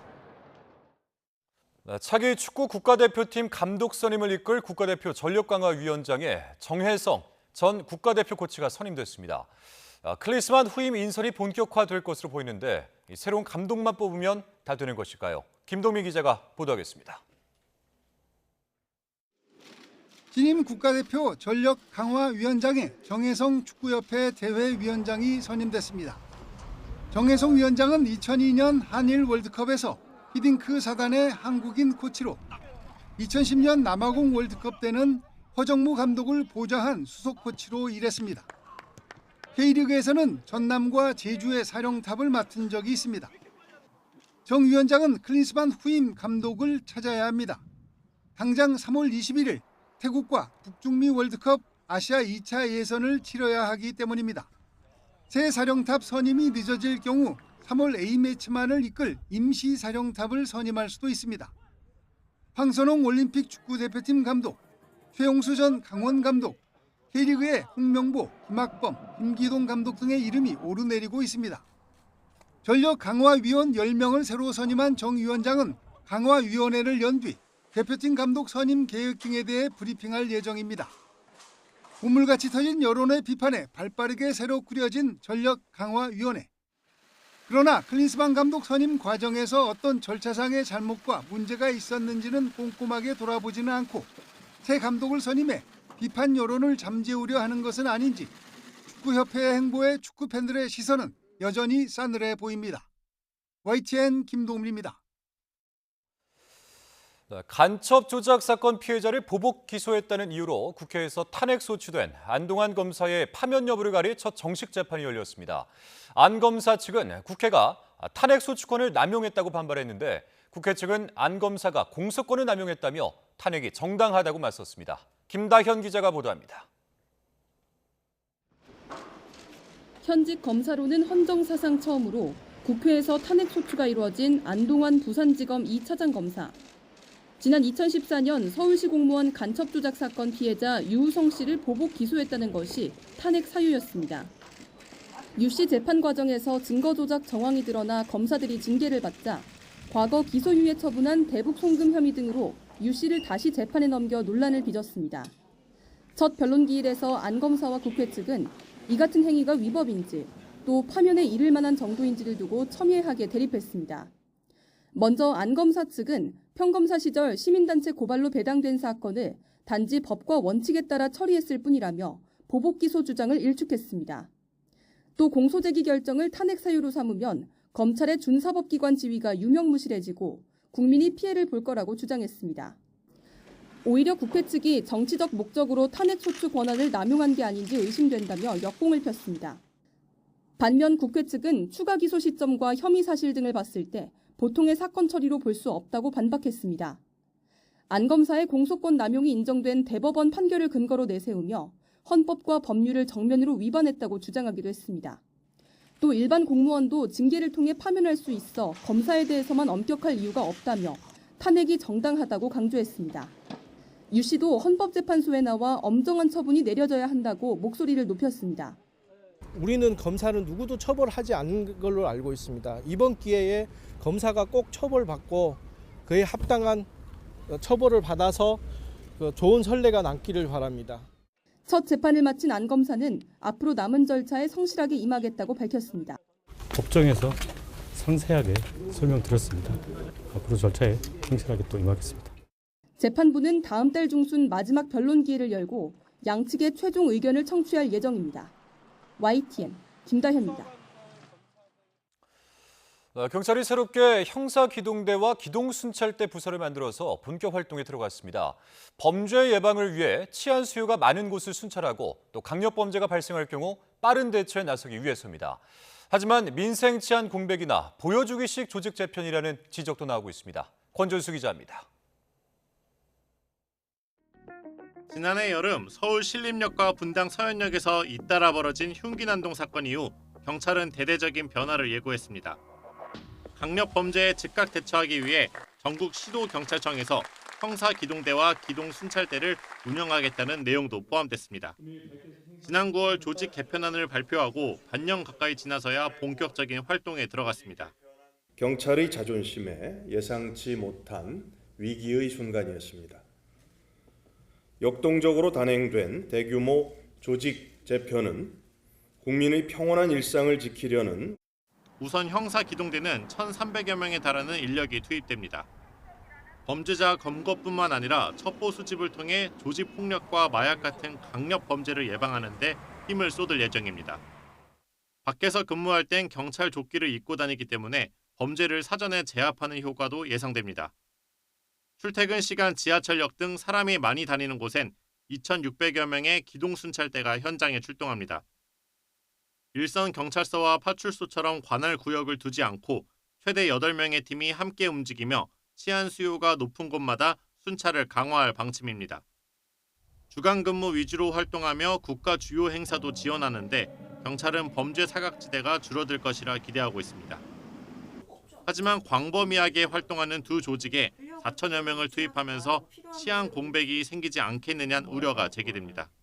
지역 경찰 인력을 더 늘리지 않은 상태에서 이제 조직만 개편을 해서 운용을 하겠다는 얘기인데요. 그러다 보면 이제 파출소나 이런 곳에 인력이 부족하게 되는 측면이 발생할 수밖에 없습니다. 그렇기 때문에 기본 민생에 대한 치안이 좀 부족해지는.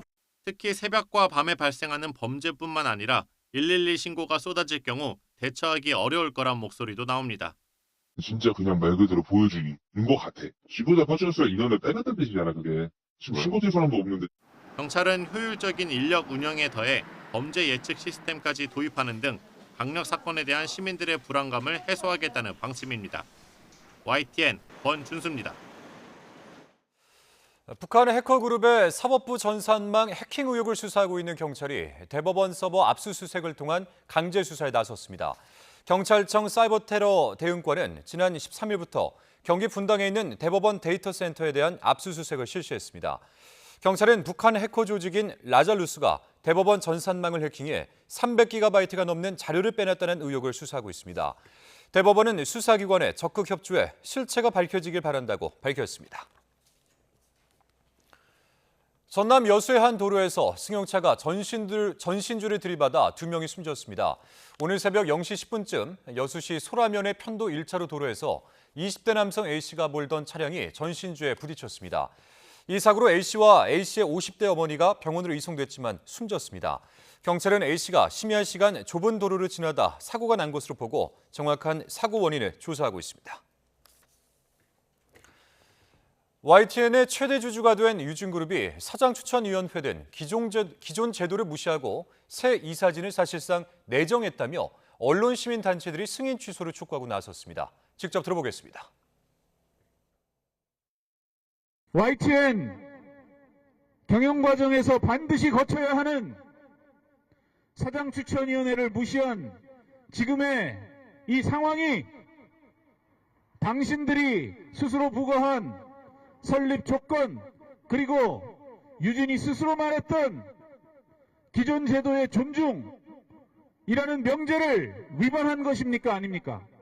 이 정도 신의도 지킬 줄 모르는 사람들이 어떻게 YTN을 경영하겠다는 것입니까? 그리고 그 사람들이 경영하는 YTN의 미래는 도대체 무엇입니까? 방송통신심의위원회 방송심의 소위가 지난 2022년 윤석열 대통령의 방미 당시 불거진 MBC의 자막 논란 보도에 대해서 최고 수위 징계인 과징금 부과를 의결했습니다. 방심위 방송소위는 YTN에 대해서는 수정 조치 없이 1심 판결문만 변기했고 의견 진술 과정에서 방심위 심의가 언론 자유를 위축한다는 취지로 반발했다며 중징계인 관계자 징계를 의결했습니다.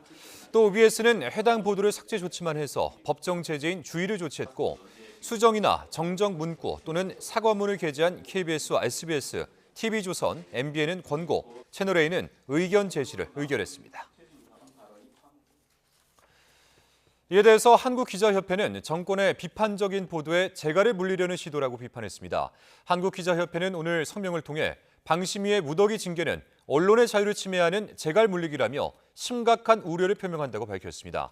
참여연대도 이번 심의 결과에 대해서 류일임 위원장을 비롯한 여권 추천 방심위원들이 편향적인 정치 심의를 진행했다고 비판했습니다.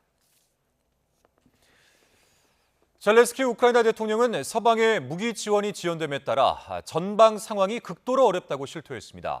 이에 미국은 장거리 미사일을 추가 지원하는 한편 의회에 관련 예산을 조속히 처리해달라고 촉구하고 있습니다. 이동우 기자가 취재했습니다.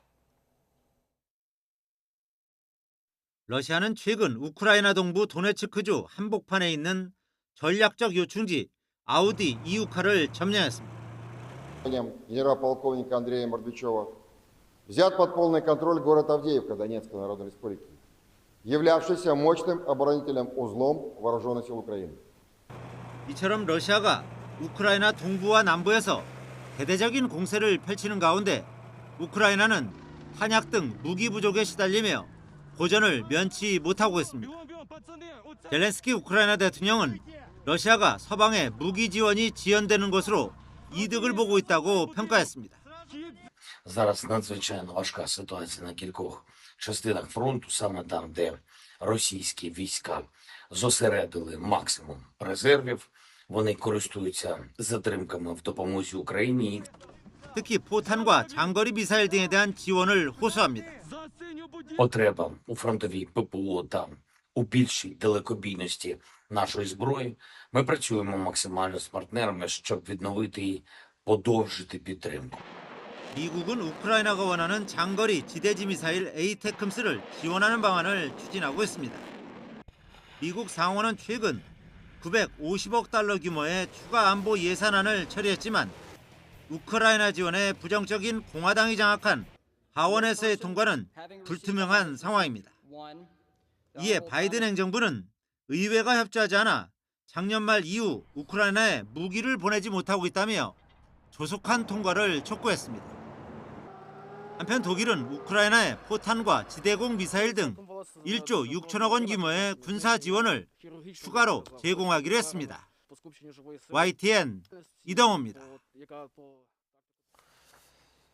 이런 가운데 러시아는 서방의 제재를 피해 교묘한 방식으로 원유를 수출해 전쟁에 필요한 자금을 충분히 마련했다고 CNN 방송이 진단했습니다. 미국 싱크탱크 랜드 연구소의 분석에 따르면 지난해 러시아 연방정부의 세입은 역대 최대인 3,200억 달러, 약 428조 원을 기록했고 올해도 더 늘어날 것으로 예상됩니다. 러시아는 이 가운데 약 3분의 1가량을 우크라이나 전쟁에 썼고 올해는 이보다 더 투입할 예정인 것으로 알려졌습니다. 우크라이나 전쟁 2주년을 맞아 일본은 우크라이나 재건에 1,400억 원을 제공하기로 하는 등 대규모 지원을 약속했습니다. 하지만 이 같은 의욕적인 지원에도 불구하고 자국 내에서의 시선은 여전히 쌀쌀하기만 합니다. 도쿄에서 김세호 특파원입니다. 러시아의 침공으로 2년째 포성이 멈추지 않고 있는 우크라이나.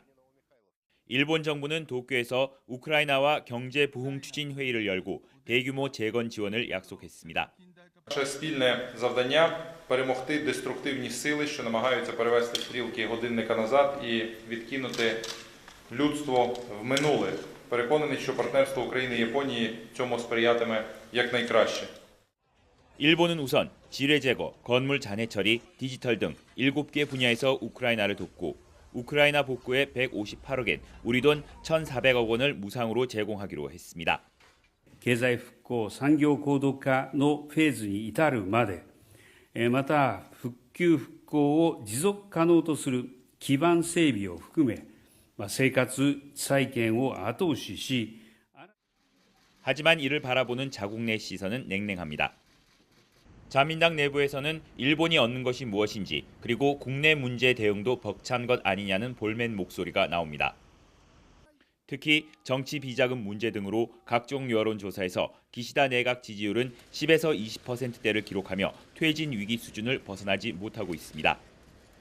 여기에 러시아에서 철수한 기업 가운데서도 여전히 러시아의 제품을 판매하는 경우도 있는 만큼 일본 정부의 우크라이나 지원 계획에 동참할지를 망설이는 기업들도 있는 것으로 알려졌습니다.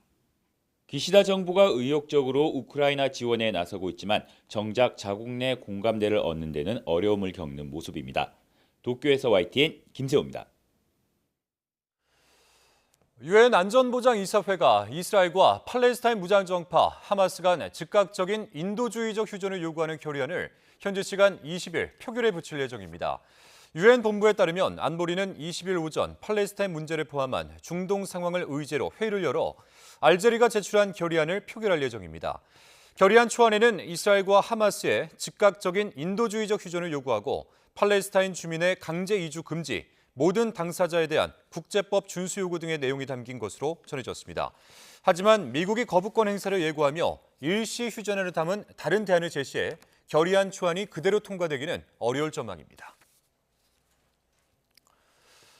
미국 로스앤젤레스를 비롯해 캘리포니아 남부 지역에 또 강한 폭풍우가 닥치면서 3천만여 명이 홍수 위협을 받고 있습니다.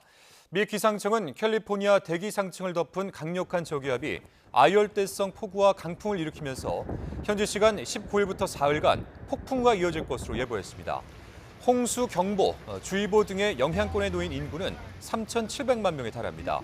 캘리포니아 남부 지역에는 지난 5일에서 9일에도 폭우가 내려 곳곳에 침수 피해를 입은 가운데 일주일 만에 폭우가 내리면서 산사태 우려도 커지고 있습니다. 타이완 해경에 쫓기던 어민 2명이 숨진 사건의 빌미로 중국이 본토에서 불과 2km 떨어진 진먼다오 섬에 대한 포위 순찰에 나섰습니다.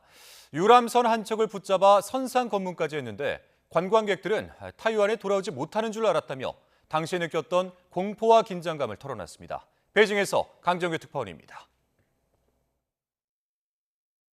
붉은색 조끼를 입은 중국 해경 단속반이 타이완 유람선에 올라탔습니다. 중국 본토에서 불과 2km 떨어진 타이완 진먼다오 주변을 돌던 배를 붙잡아 검문에 나선 겁니다. 항로 계획과 면허증 등을 확인하던 중국 해경은 타이완 경비정이 접근해오자 30분 만에 떠났습니다. 항구로 돌아온 관광객 23명은 안도의 한숨을 내쉬며 공포와 긴장감을 느꼈다고 토로했습니다.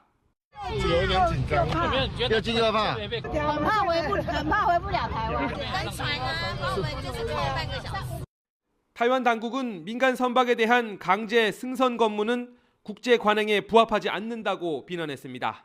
伤害了我们的人民的感情，制造人民的恐慌，而且不符合两岸人民的利益。 진먼다오 주변 상시 순찰에 나선 첫날, 중국은 해경정 6척을 동원해 사실상 섬을 포위했습니다. 타이완이 설정한 제한 금지 수역을 침범하진 않았지만 무력화에 나선 셈입니다.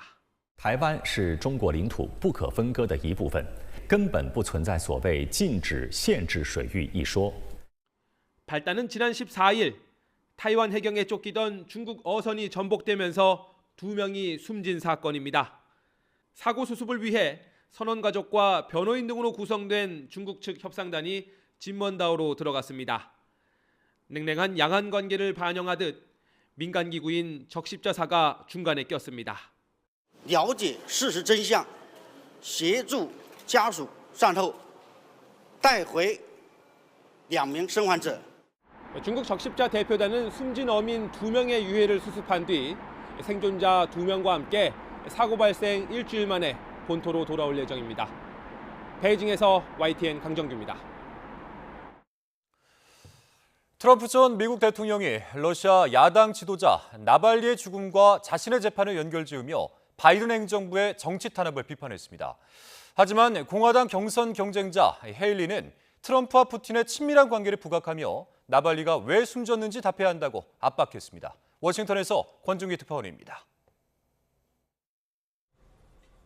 4년 전 나발리가 독극물 테러를 당했을 때 모두 푸틴을 배우로 지목했지만 트럼프는 달랐습니다. So I don't know exactly what happened. I think it's tragic. It's terrible. It shouldn't happen. We haven't had any proof yet. 나발리 사망 이후 사흘 동안 아무런 언급을 하지 않던 트럼프가 자신의 소셜미디어에 글을 올렸습니다. 나발리의 죽음이 현재 미국의 모습을 일깨워준다며 급진 좌파와 사법부가 미국을 쇠락시키고 있다고 주장했습니다. 조작된 선거와 불공정한 판결을 거론하며 자신을 나발리에 비유한 겁니다. 트럼프는 전날 자신과 나발리를 동일 선상에 놓은 보수 인터넷 매체 사설을 링크로 올리기도 했습니다. 트럼프의 유일한 경선 경쟁자로 남은 헤일리는 트럼프가 한 일이라곤 푸틴에게 힘을 실어준 게 전부라고 비판했습니다.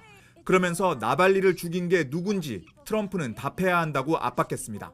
Either he sides with Putin and thinks it's cool that Putin killed one of his political opponents, or he just doesn't think it's that big of a deal. Either one of those is concerning. Either one of those is a problem. 트럼프 정적인 리즈 체니 전 의원도 공화당의 푸틴파가 백악관을 장악하게 둬선 안 된다며 트럼프와 푸틴을 한편으로 묶었습니다. 바이든 대통령은 나발리 죽음을 계기로 공화당이 달라져야 한다며 우크라이나 지원안의 조속한 처리를 촉구했습니다.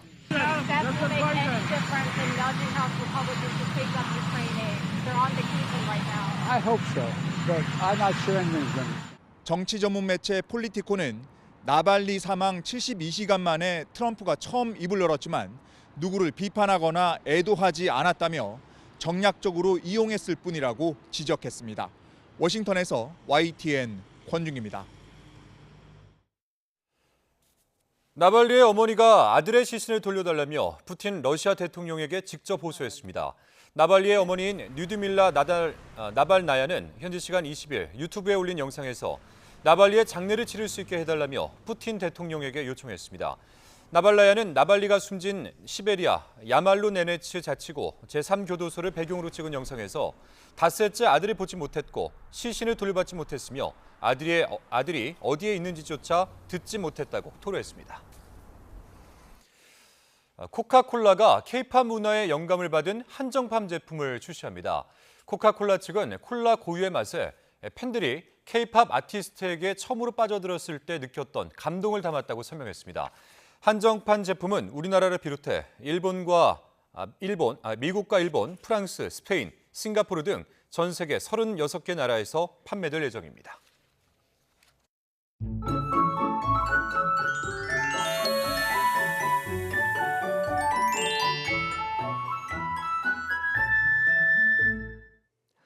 사흘째 오락가락 비가 내리고 있습니다. 영동에는 폭설이 쏟아지고 있는데요.